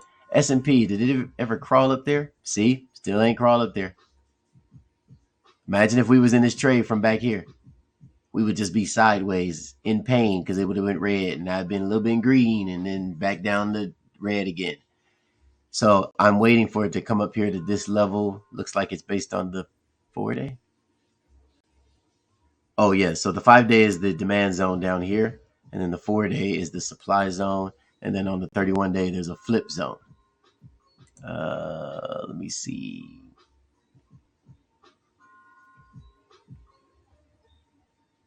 Supply zone 4-day. Okay, yeah, that looks nice. And you can still kind of see the demand. The indicator's not highlighting it though, but I can still see it here. But it's not highlighting it because it ain't picture perfect. But yeah, there we go. 4-day and 5-day on the S&P. S&P is coming down. It's in a downtrend. So I'm going to try to catch that downtrend. What else? Euro Kiwi. Yes. We're good on this pair. Come on, Euro Kiwi. All right. So good to go on the short here. Euro Kiwi. Euro dollar, we already did that. Looks like they're coming back down earlier. Why? Because across here, this is resistance. So that's looks like what that hit. That's what I was telling you guys. I don't see any supply to bring it back down. But remember I told you earlier there could be some major resistance somewhere. So it's back on the 4-hour that we're on. That's what that is here. Gold did nothing today. What's up, Trails? I'll take a look at it. I'm almost there now. I don't know how long you've been on, but all of our trades are positive, so we're good. We've been waiting. Swing trading is tough sometimes, boy. You gotta have some serious heart and muscle and patience. Pound dollar is the first one we have that's pound dollar is not negative. I have a position that I put in up here, so I'm positive on the other two positions, but the ones that I'm negative on, they're obviously lower somewhere, and so this is where my drawdown is coming from. It's like a blend of multiple positions. So I just got to wait for it to come down. But this kind of looks like euro dollar. It just has larger swings than euro dollar. Let me move this up there.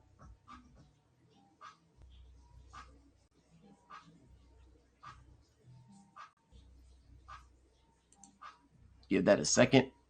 All right, cool. All right, now we're gonna save. What time frame is this? 3 hour. Oh, 5 hour. And this is the pound dollar. So pound dollar is the first one that we saw through our lineup up here. That was in drawdown. But it's positively correlated to euro dollar. So if euro dollar is dropping, this is going to eventually drop. And when this drops, it drops faster and harder than euro dollar. So be careful on this one here. It's a quick mover. Kiwi dollar, what we got there? Up, positive on Kiwi dollar too. We're up with our buy stop order. Dollar CAD, we are positive on dollar CAD. There we go. But look at all this we have to ride out. That was annoying to ride all of this out. So you guys see, that's the problem with sniper entries. We call them sniper entries because they're the entries that the institutions are playing with. But the problem is sniper entries are problem entries because the institutions are playing around that area. Institutions don't target a price. They always target a range of price. Always a range. And we don't always know or can determine what that range is. Like down here. That's why they're sometimes you might hear me not refer to a support level or a resistance level or price, but you might hear me refer to a support range or a resistance range because institutions don't play one price. They do stuff like this. So that white line there to the bottom of here, this is now a support range. In between this area, they're going to use one of these prices in between here to continue the uptrend, possibly. I'm just being funny. Don't you guys, I haven't analyzed this. I'm just using this as a tutorial right now. But let's say they use this support range to take price action back up. That would make sense. But the problem is we don't know what price. We just know it's in between here somewhere. And we have to, deduce and look deeper into these candles and start reading to figure out what the actual price is. But even if you do find the actual price, that doesn't matter because it's still the support range and they can bounce back and forth here a million times if they want before they break out. You don't know when they're going to break out either. Nobody has a crystal ball. The only thing we have is the knowledge of knowing where they're starting and where they're ending. That's what we can give you. We can tell you where supply and demand are. We can tell you where support and resistance are. We cannot tell you how long they're going to stay at those levels, and we cannot tell you when they're going to break out. If we knew that, I wouldn't wake up with y'all every day. I would just say, hey, I'll see y'all on Thursday because that's when it's going to break out. Go enjoy your life. If I knew that, I wouldn't be on here every day. I'm on here like y'all trying to see if it's today. I know it's going to do it, but I don't know when. So that's why patience is so important. Look at this. This thing came up to us back on May 2nd. It is May 4th. I'm just now green after 2 days. Just now green. But it's worth it. You know why? Took me 5 minutes to chart this. Took me 2 days. But in 2 days, I made $200 from 5 minutes worth of work. You got to ask yourself, is that worth your time? The answer is yes. I do not mind waiting 2 days for 5 minutes worth of work. I ain't got no problem with that. That's what you want to learn to do. Trust say, yep, we need that crystal ball. Patience, yes. And that's what we call it, patience. You want to get paid? You better learn to wait. All that jumping in and out, day trading, unless you are a specialist at scalping, and all of us here at Toshi Markets and Fx'tive H&W, we're good at that kind of stuff. But unless you're good at that, you're going to lose your money because you know how emotional you're going to be if this thing does this for 2 days and you don't you're not sure or confident about what it's doing, that'll cause you to get in and out and frustrate you. And that's why people lose money, is because of the back and forth. It's not because they can't see it's in a downtrend. It's, you can kind of look with your eyes and go, oh, okay, this thing's turning, it's going down. Duh, jump in. But you jump in a random place and then it pops back up here and you're like, oh, I was wrong. It went up 40 pips and you thought you were wrong, and then it just tanked without you. And you're like, oh, I was right, but I jumped out now. Well, you jumped out because that 40 pips scared you, because you really didn't know what you were doing. You were just seeing candles go down and you called that a downtrend and you jumped in on that.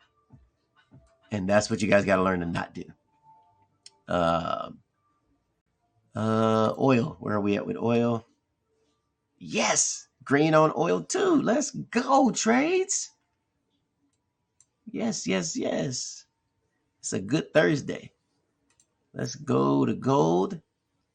Green on gold too. Oh no, I'm not in that trade. No. This is my TP. I was speaking too early. Let's see. 2 hour. What do I have on the 2 hour? I'm not that. This is only $19 though. That's nothing. Let's see what's going on here. Oh, I'm shorting. That's why.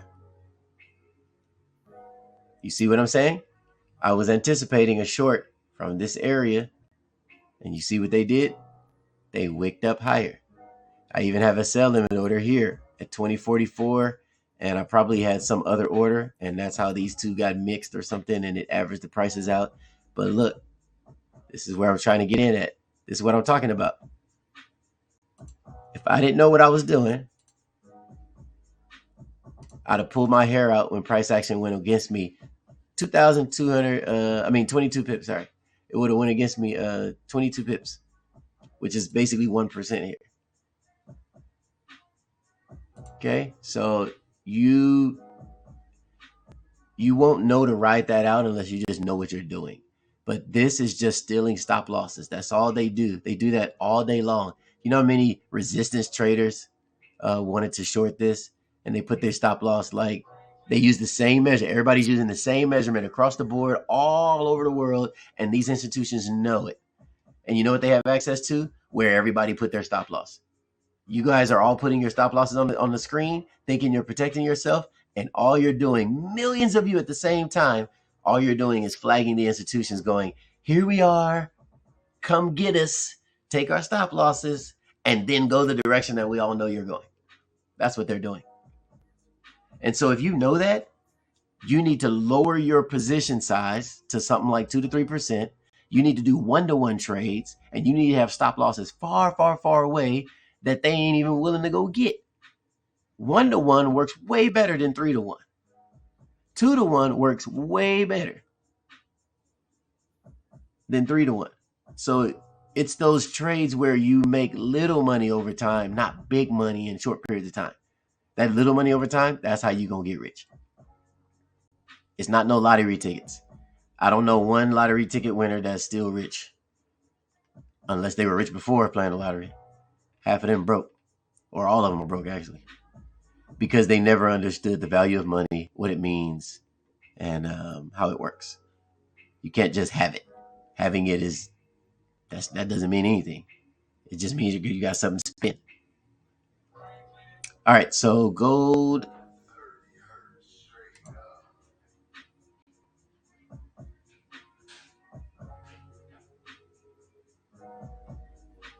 So this was the last pivot that we had here. I'm going to keep my curve analysis with this here.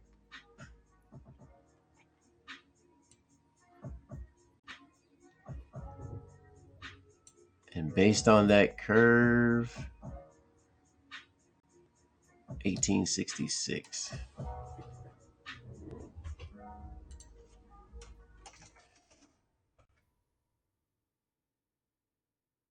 No, it's not 1866. It's 1500. That's what it is. All right. So 1500 Cottrell is where I have it coming down to. Remember, we're looking at euro dollar coming down all the way to 108. That's what I have. And gold and euro dollar run together. So I would suggest considering all short opportunities until it gets down to 1500. Trying to buy, you would be counter trend trading from this point on. I believe you'd be counter trend trading if you're going long, because look, price action left here. This is the candlestick in charge here. There's a red one. Price action took off up here, never came back down yet. So they have never dealt with all of this price, this buying pressure. So there's a lot of buy orders in here. There's a lot of demand that they have not touched yet. And here is the height of all of this uptrend movement. So I have my range. This is the range on the 4-day chart all the way across. This is also what I call my curve analysis. Curve analysis I have is 2075, 2820. And the bottom of that is 1451, 4.4320. So 1451.4320 is the pivot low. If you guys map that out as your curve analysis, you can see it's in a downtrend. And so if this is true, if this curve is all true, we have a long way. And when I say long way, I mean a long way to the downside. At least to the proximal bodies here. That's 28% times your leverage. Whatever your leverage is, that's 28% times your leverage. That's a lot of money. I'm actually this is all consolidation and noise. This is not going to hold. This should continue shorting. This is a pullback formation. This is not going to hold. This is a nice uptrend formation, but they've already used it up. So they've eaten up all of the buying pressure in here with this. That's why that took off. That's downtrend. That's downtrend. This is uptrend. So it's all saying downtrend. I can even look at mid pivot here all the way across. They've already started closing below mid pivot, giving us a test to let us know they have some desire to come down here. The only thing I don't have is an immediate retest. I wish I had that. That would make me feel better about this area here. But I think that's coming down, Trails. We have point of control. Delete this.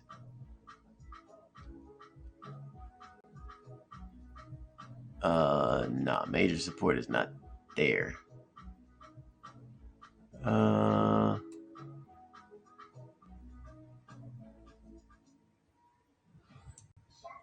Major support is probably at that thing there. Let me see. 1982. That's where I would say it's at.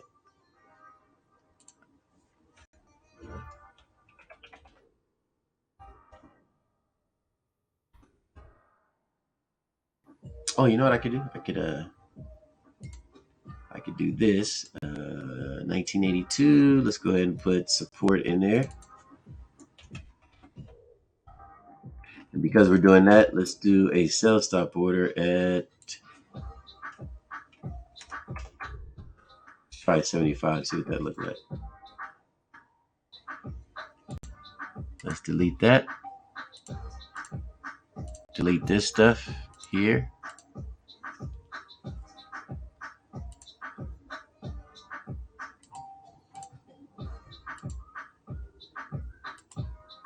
Whoa, that was an aggressive trade we did yesterday. See, this is what I mean, guys. Only at Toshi will you go long in supply. We were long yesterday, and look how dangerous that was. You're going long in supply? That's insane. But not if you know what you're doing. All right, so we're good to go there.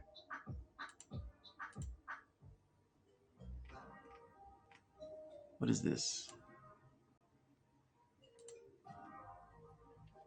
Oh, I don't think it's on.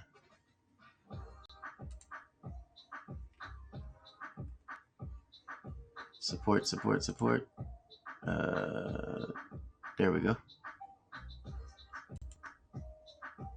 All right, we got support there, and then let me try 4 hour.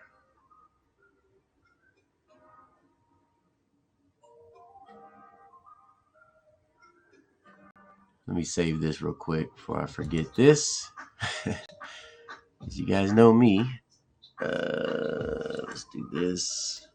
Save those little bit of changes I did.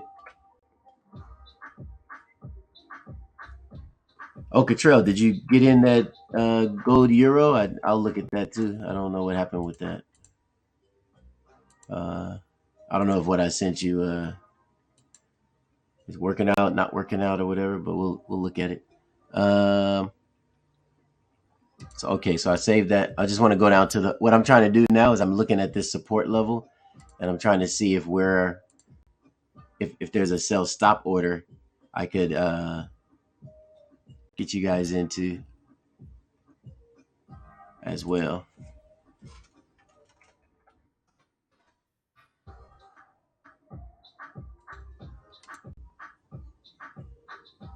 All right, so I'm going to go to the lower time frame. I want to look at this area on the 4 hour.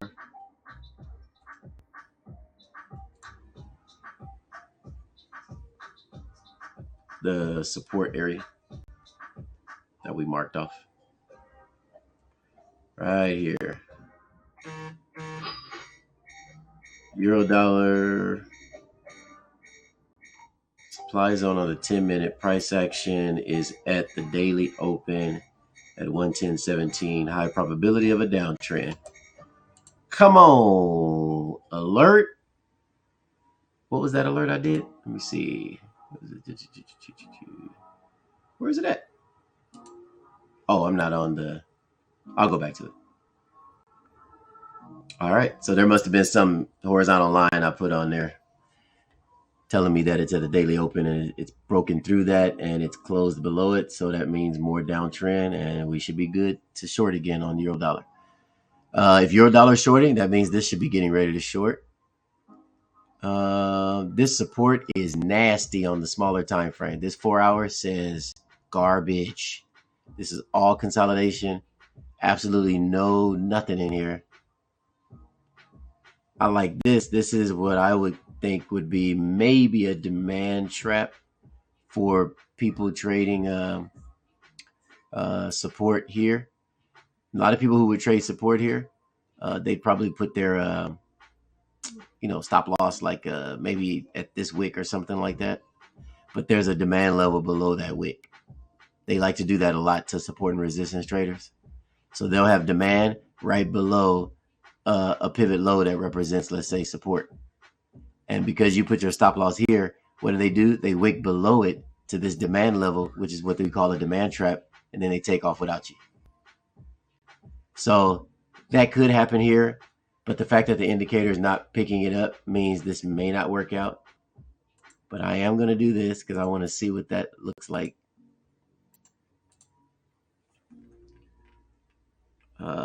Across here. See what I'm doing? I'm trying to see if this is part of the support range.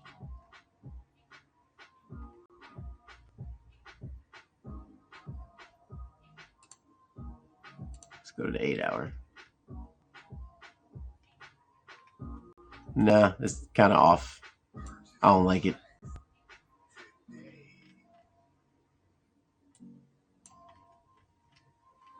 All right, let's keep going up the time frame. I want to see what it looks like.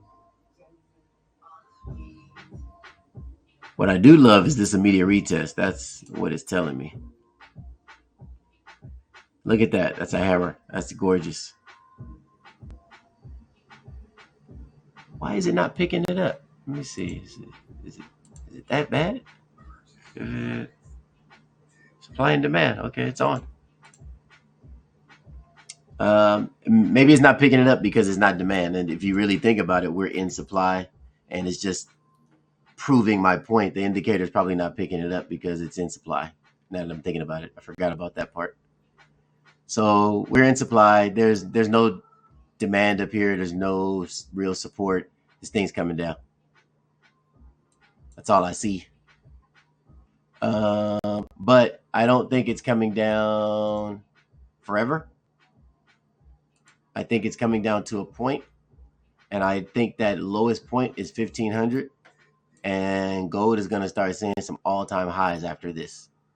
So this is the lowest point I see it coming to before we have all-time highs again. It's gonna turn around and start going up, and it's just going to keep going up. That's what I'm foreseeing. But for now, we just wait. And if you want to jump in this trade, 2044 is the highest. Looks like it's already there now. So 2044 is a good entry, or 1966 after it breaks this support. So support is at 1982. If it opens and closes below 1982, you can jump in with a market order, or you can just wait, let it drop some more to confirm the downtrend, and get your sell stop order in at 1966, and then write it down. And then you can just start shaving at each one of these levels here until we get down to 1500. And then I have an entry at 1485 to go long and to hold it. So I just gave you the big picture. If you guys hook up with Trails, okay, here he is. You guys follow him, okay? He trades gold almost every morning, but he's not trading gold like this. It's completely different, okay? He's analyzing actual candles, reading them the way I'm reading him here. He's verifying support and resistance. He's a master at that. And what he's going to do is find sniper entries for you to scout. Okay, so that's what he does. He's a master at being like you just saw yesterday. We were scalping and going long while in supply. Little small, checks. Those small checks add up over time. Now you got to work hard for them. That means you got to get on the charts every single day. Every single day, you got to keep plugging in. But it releases oxytocin very well every single day when that check keeps hitting every day. When you get paid every day, it just kind of does something to the morale, and it does something to your day when you win a trade every day, rather than me waiting for this thing. And I don't get to have the feeling that he has every day. I don't get to have that feeling until it actually breaks out. And then I just smile for like months. That's what I do. I just walk around like with my head held high. Okay? Everyone's different. Do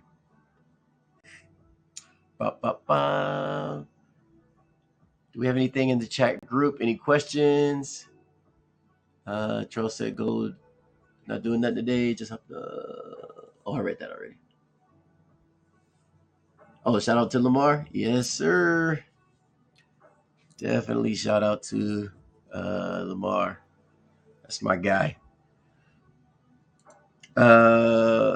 Lamar is under this username, Gambit Strength. He's an equities specialist. He trades anything just like me.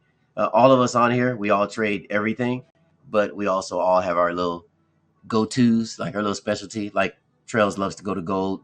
Mine is Euro-dollar. But we can trade any and chart anything.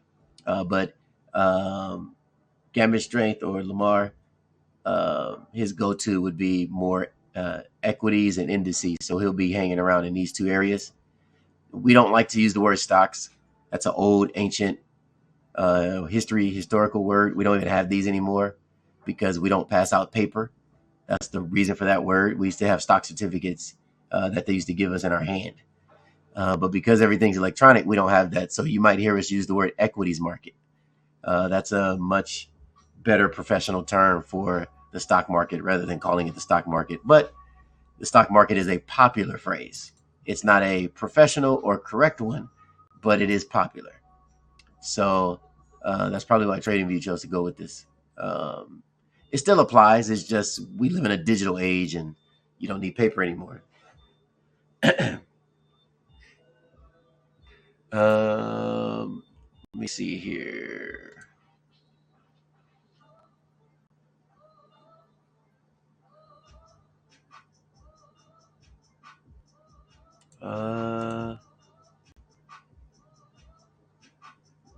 All right, Casey, you're doing pretty good, bro. Casey gave us this trade today. We just charted it. We were able to find the candlestick in charge. It was back here. That's the little guy that took us up here. And then this guy up here is the candlestick in charge for the downtrend. So we were able to find our curve. Based on curve, we found a supply zone on the 9-minute chart. And then Casey said he got in at 85.20. And he's taking it down to 85.05 here. That was a good entry. Good job. And once this closes and opens below the 9-minute chart, I want you to move your stop loss like we talked about. Move your stop loss down to 85.18. It just did it right now. So while we were talking, it just did it. When it does this, you move your stop loss. So right now, Casey, move your stop loss to 85.18 and protect your principal, because you have a partial confirmation of a continuation of a downtrend now. No need to hold your stop loss way up here. Okay. So that was the thing that we didn't want you doing. You had a habit of being correct with your entries, and you're going to your TP and you're never moving your stop loss. You don't want to do that. So move your stop loss. If you're still online, move your stop loss to 85.18. We talked about it earlier. So even if he's not on, that's fine. He got this information already. But just for those who are just now getting on, you want to do manual trailing stops and protect your principal. Morning, Lamar. The equities master is online. We was just talking about him.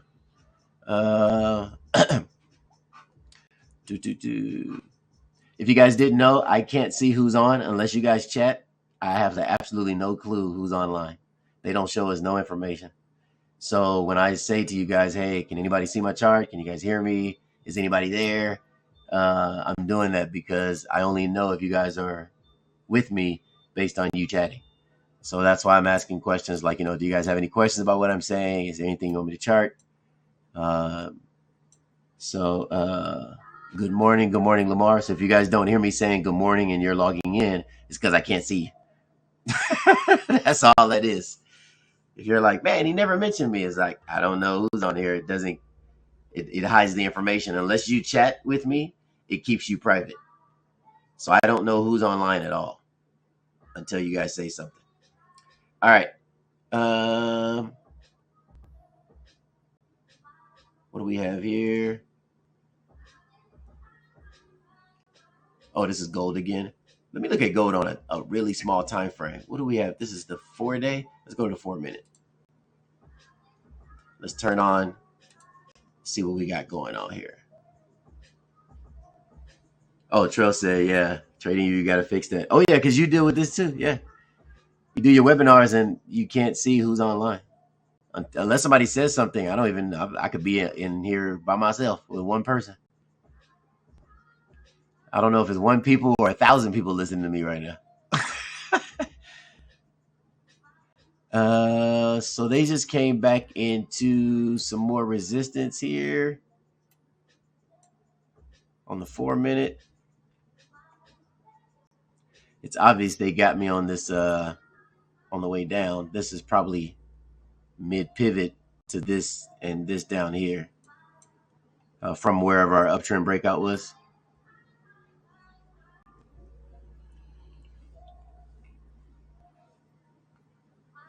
Yeah, but it's showing downtrend. Lower. Oh, I see where they're going. They're going to this zone. Yeah, that's where they're headed. So they're going to pop up here and then probably jump back down. I just saw that right now on the 4-minute chart. All right, so we'll deal with that a little bit later. Were you on here earlier, Lamar, when I pulled up S&P?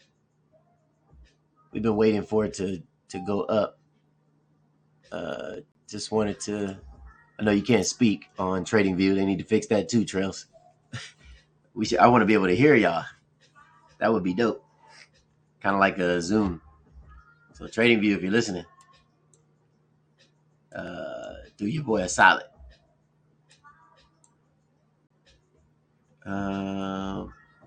So this is what we have, Lamar. This is what I found on the S&P. Wait, this ain't the one. Hold on.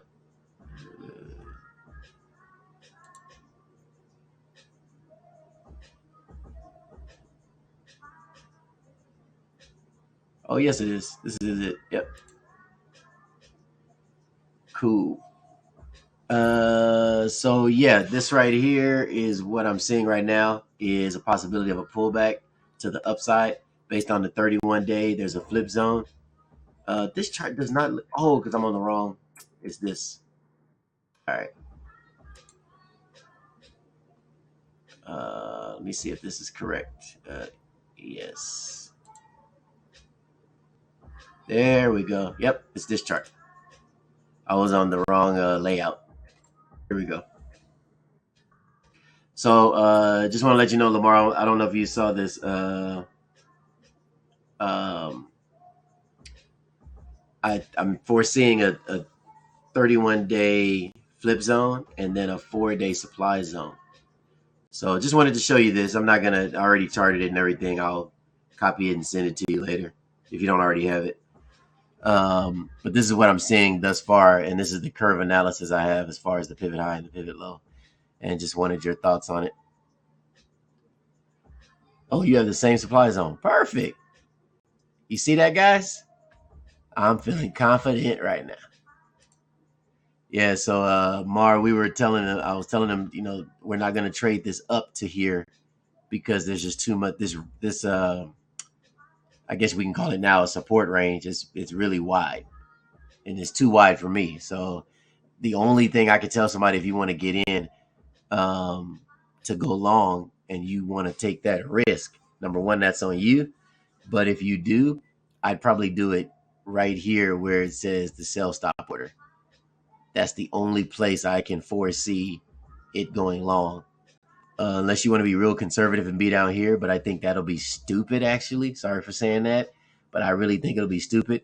You're so low now, you should be shorting. You shouldn't be trying to go long from here. That don't make no sense.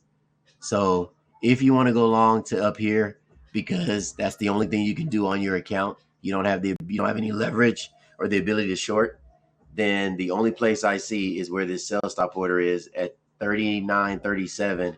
That's probably going to be your best hope to catch an uptrend.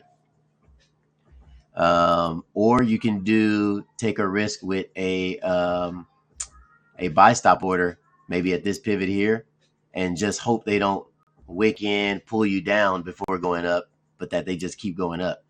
But the buy stop order would be much more riskier. Not as risky as that down here. So this will be the riskiest. This will be second riskiest, and this will be the least riskiest buying opportunity, in my opinion. If you just have to go long only, and that's all you can do because you don't have leverage to short, and then that's a nice 10% move there. That's worth it, but that's only if that works out. You're on your own. You heard it from me here. You are on your own. I'm not updating you on going long because I'm not going long. But you can, and I do see the strong possibility of that working out. But I'm not taking that chance. I'm not taking a chance because I can short. I have leverage and I have the ability to do that. So if you don't have leverage, you can only take chances going long.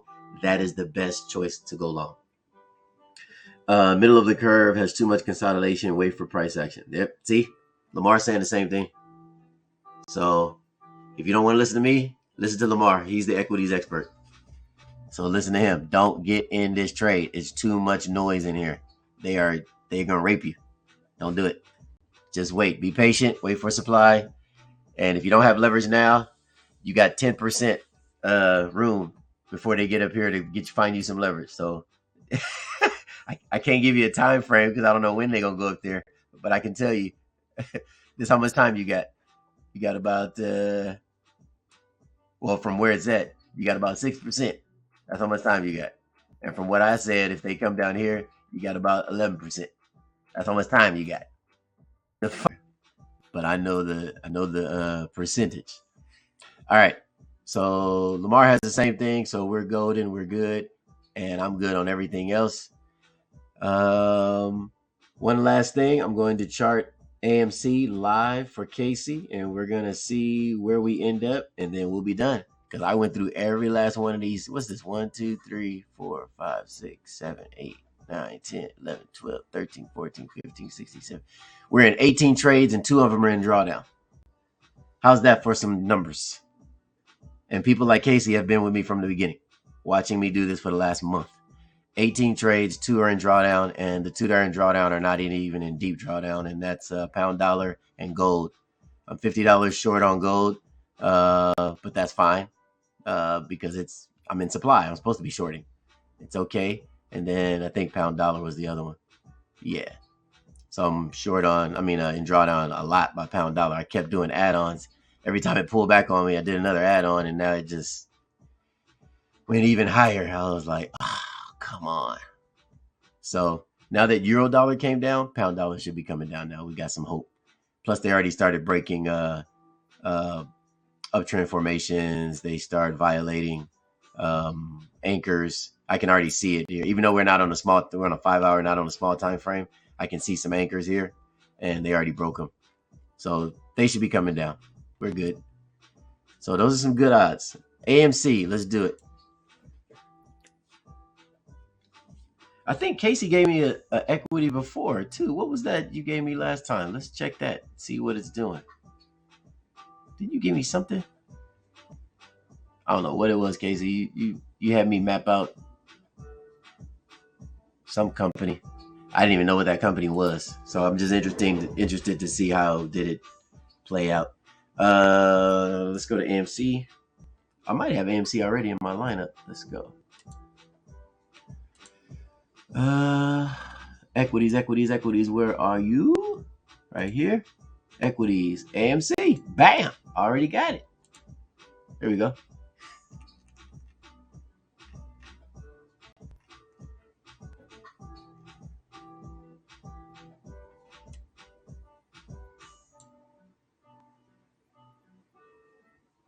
All right. So let's clean all of that up. And what do we have? Some straight lines. All right, let's widen this thing up. And let's get to work. Let's reset.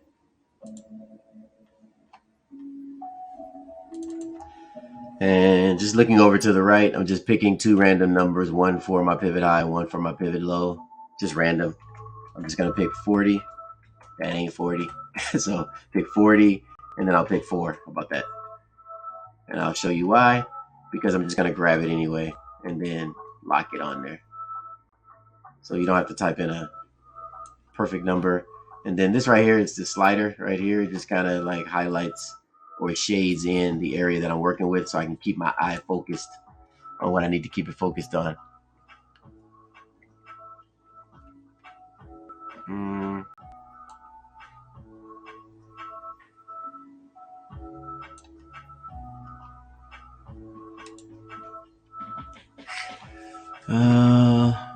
Let me do this now.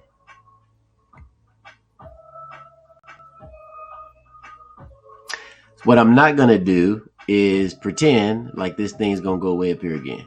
That would be insane. You're talking about AMC. You're talking about our economy dropping and going down at an alarming rate. Interest rates are going up high. Listen to me carefully, Casey. Interest rates are going...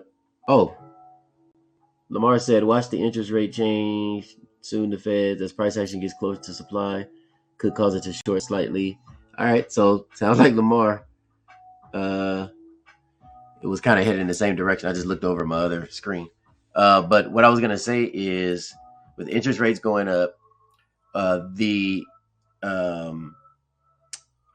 call it? The NASDAQ. What is that sector? The not the electronic sector. The Lamar, what is that called in equities? The companies that are under the NASDAQ?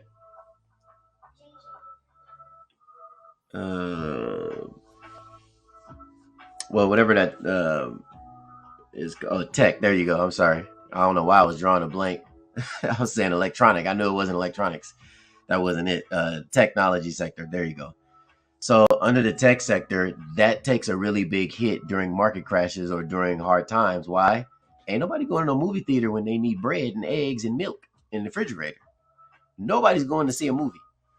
So companies like tech companies, they take a hit because people just don't have the yes, it's the tech sector. That's what it's called. Yes. So I don't see this going way up there, like skyrocketing to the moon like that, unless AMC comes up with some new idea that has AI involved, and I don't know, you popcorn gonna have it levitate to your chair or something, like, and it's only gonna cost you $5. Unless they come up with some amazing cheap idea like that, I don't see the stock going up. So be mindful of that with your long entry. So with that being said, this is a 9-month chart. I'm going to, with my eye, bring this thing down in just a second. So I'm just gonna keep going down the time frames, see what I can find for you.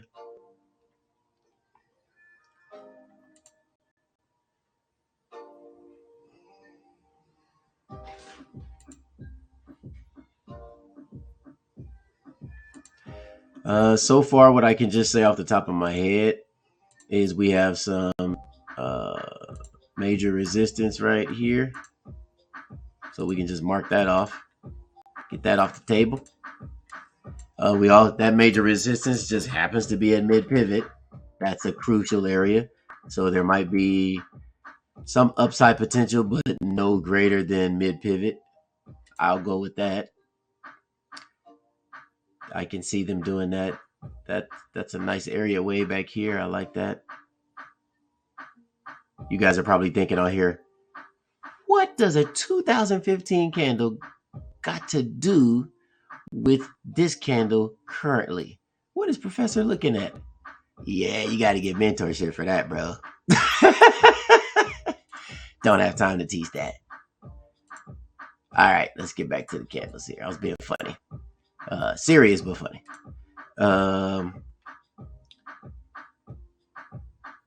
Woo, this is going to be nice. Look at that immediate retest pointing directly to that zone there. Now we're on that. Let's go to 8-day. This is nice.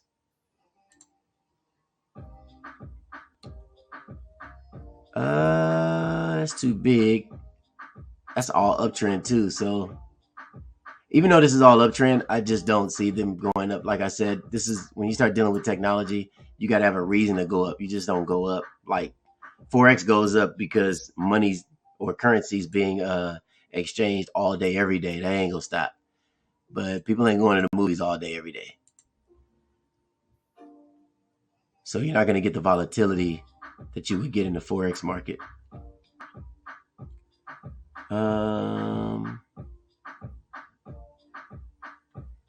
I don't know why, but I'm liking, it's in the middle of a lot of noise right now, but I'm liking this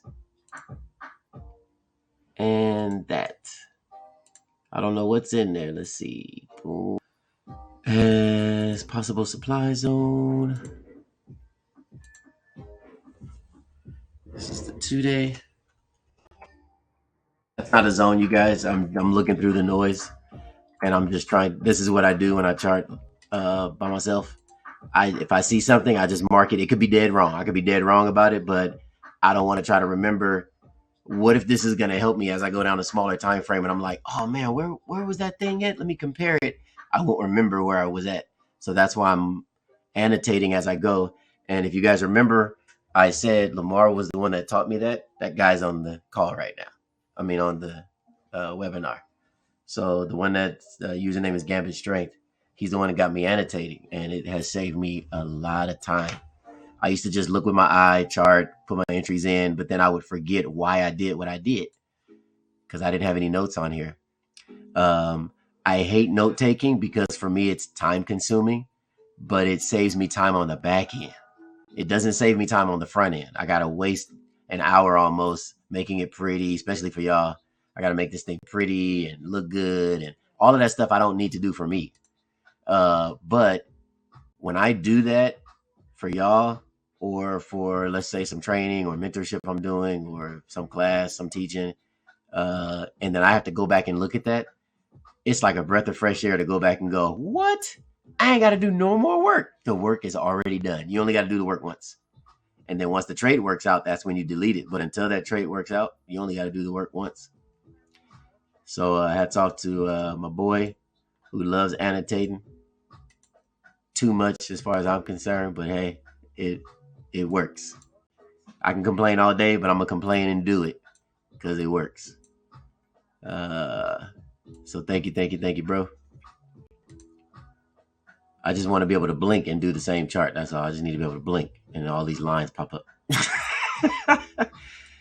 But I'm also learning. I feel like I've gotten sharper since I've been annotating as well. I'm seeing things. I'm focused more because I'm writing stuff down. So it's sticking better. I'm not forgetting some of my strategies or theories because I haven't used them in a long time. Stuff like that. Let me write this down now because that date's going to get away from us. Nothing's come up so far, Casey. Give me a second. Nothing solid. 11, 16, 21.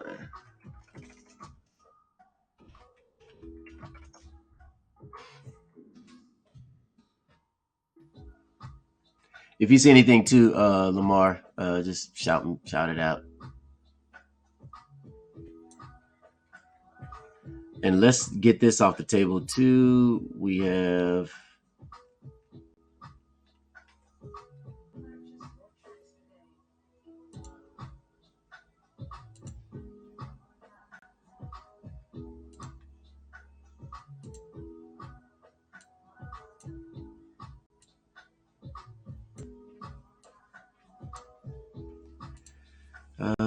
do, do, do, do.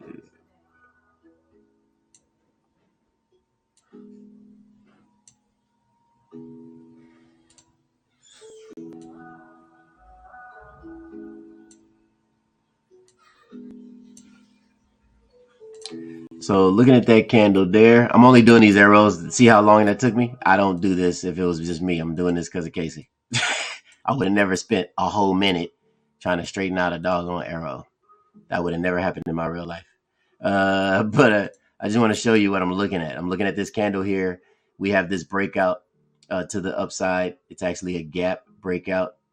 We have another one here. That tells me that this candlestick is important, this base candle, and that this area is a range that's important. A very important range. So I'm going to, let me fix this.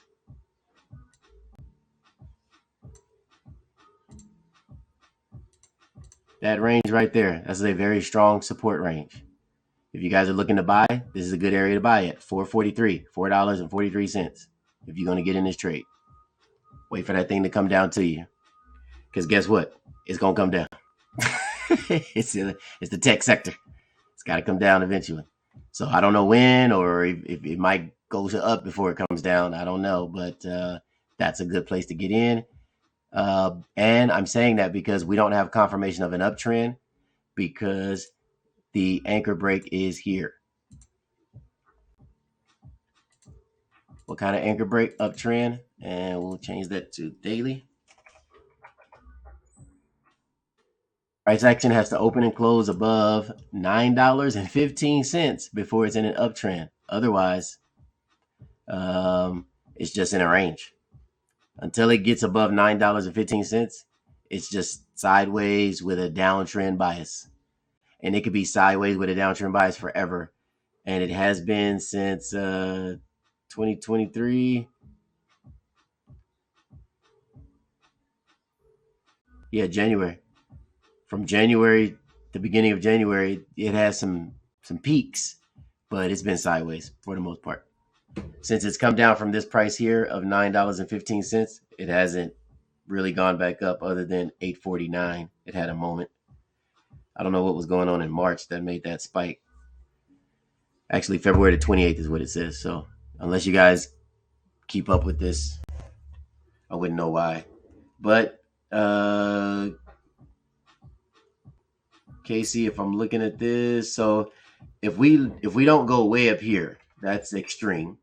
Even though I do see a zone possibly making its way in there. Let me see if something pops up real quick. Hold on. Let me make sure that's turned on. That's probably a problem. Oh yeah, it's not turned on. Hold on. All right, so let me go back to something higher.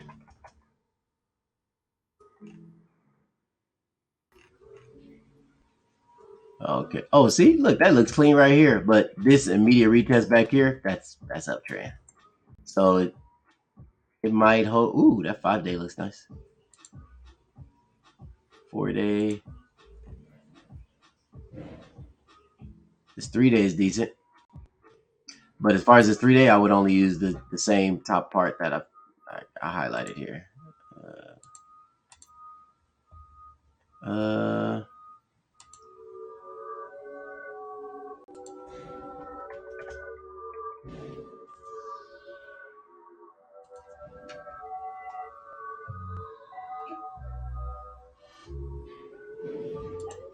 So one of those two candles there. Let me change the color so I don't get confused. Here we go. There we go.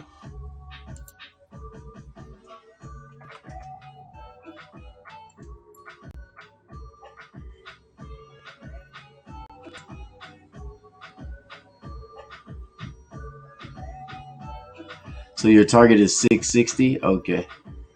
Yeah, I was just mapping out the whole thing. I like to get a big picture before I get a small picture.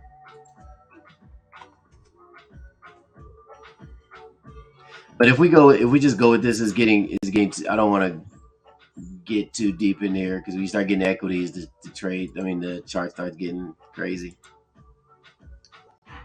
And I actually don't want to go past this anchor break because they haven't gone past it for so long. There's really no point in going past this because until they break this, you should be considering just this area down in here. All right, so oh wow, is that highlighted?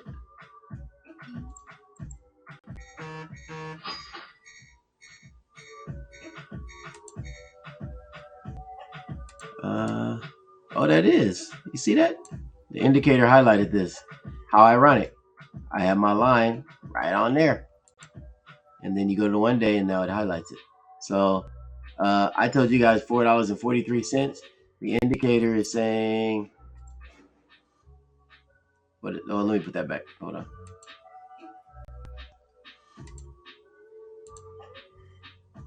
Matter of fact, I'll use a horizontal ray. We'll do that. And we use demand zone. There we go. 1 day. Cool. Well, we found demand, Casey. That's what I was looking for.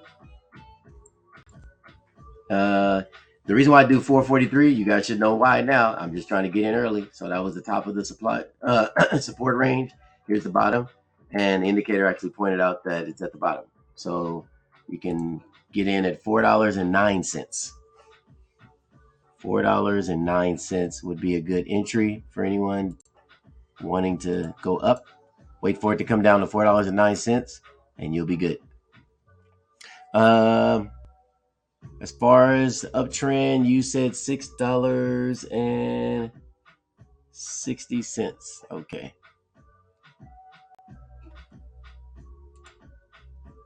So I'm gonna do this. We're gonna change our curve to what it's dealing with. So we're gonna bring that pivot high down.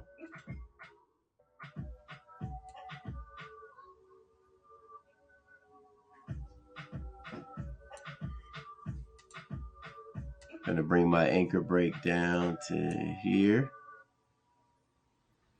Now this is gonna be my new pivot high.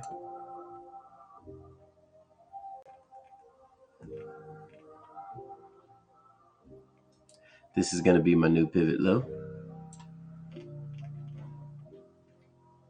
And that's my new curve. So we're gonna deal with a smaller picture. So this is the daily chart. Here's a candlestick that we're focused on. Here's where we would have to break this. So right now they're playing inside of this range. They are in an uptrend. They already hit this supply order here.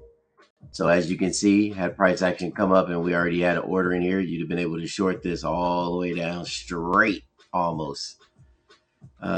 So now it's already in an uptrend. They already broke this. They broke this. Yeah, they broke all the anchors, so we can just delete that. That's done. Or I can leave it here so you guys can see this right here. This would have been that would have been the anchor break. Yep, right there. And that would have been an uptrend anchor break. Bam. One day again.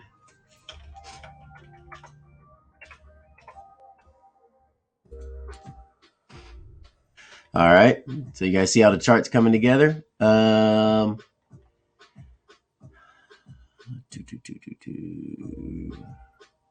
So Casey, if I were you, I would target based on this this gap right here. I would target. What do you have? You have 660. You are actually safe to go all the way to $7. And let's just call it $7. You can go all the way to the top of this. I see it making it. I see it getting some rejection at the top of this. So I wouldn't go higher than $7.09. That's what I would do. Because they already reached this sell order here. So your 660 would work.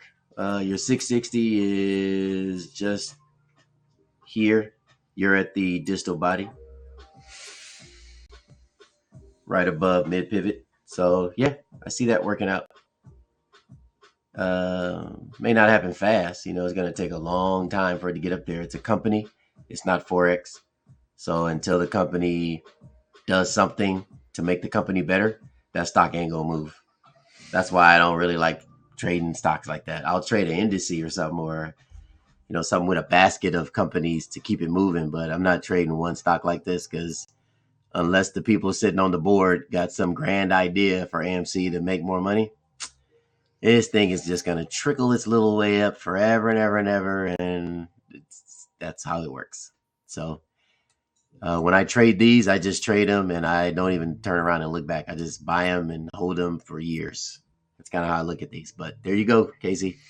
I'll send you this if you want it.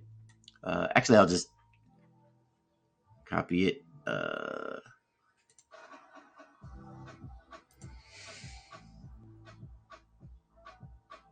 Let me fix this, and then I'll upload it. I'll put a buying range in there.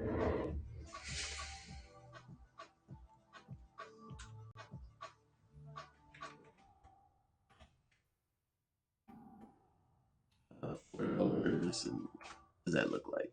14.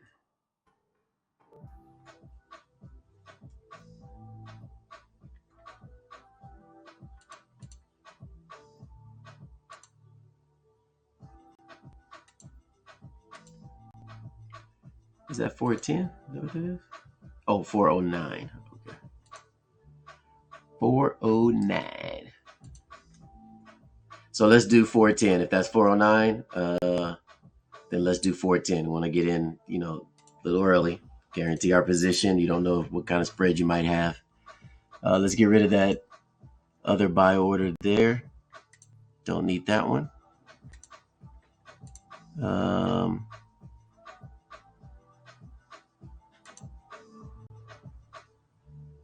We can delete that. That TP's already been satisfied. Mid pivot, and then this looks like a very solid resistance level here. Let me see. Oh yes, very, very, very solid. Yes. So yours gonna work, Casey, and if you want to stretch it, you can. It can stretch up to $7.09. So I would just call it $7 and be done with it. All right, so let me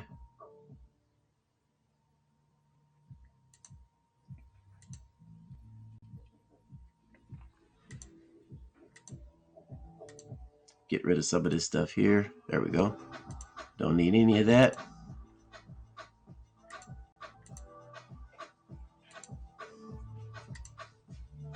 Save.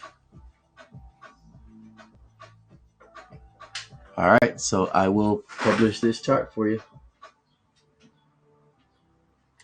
And once it gets published, because you're following me, Casey, it'll flag you or alert you that it's published, and then you can go from there.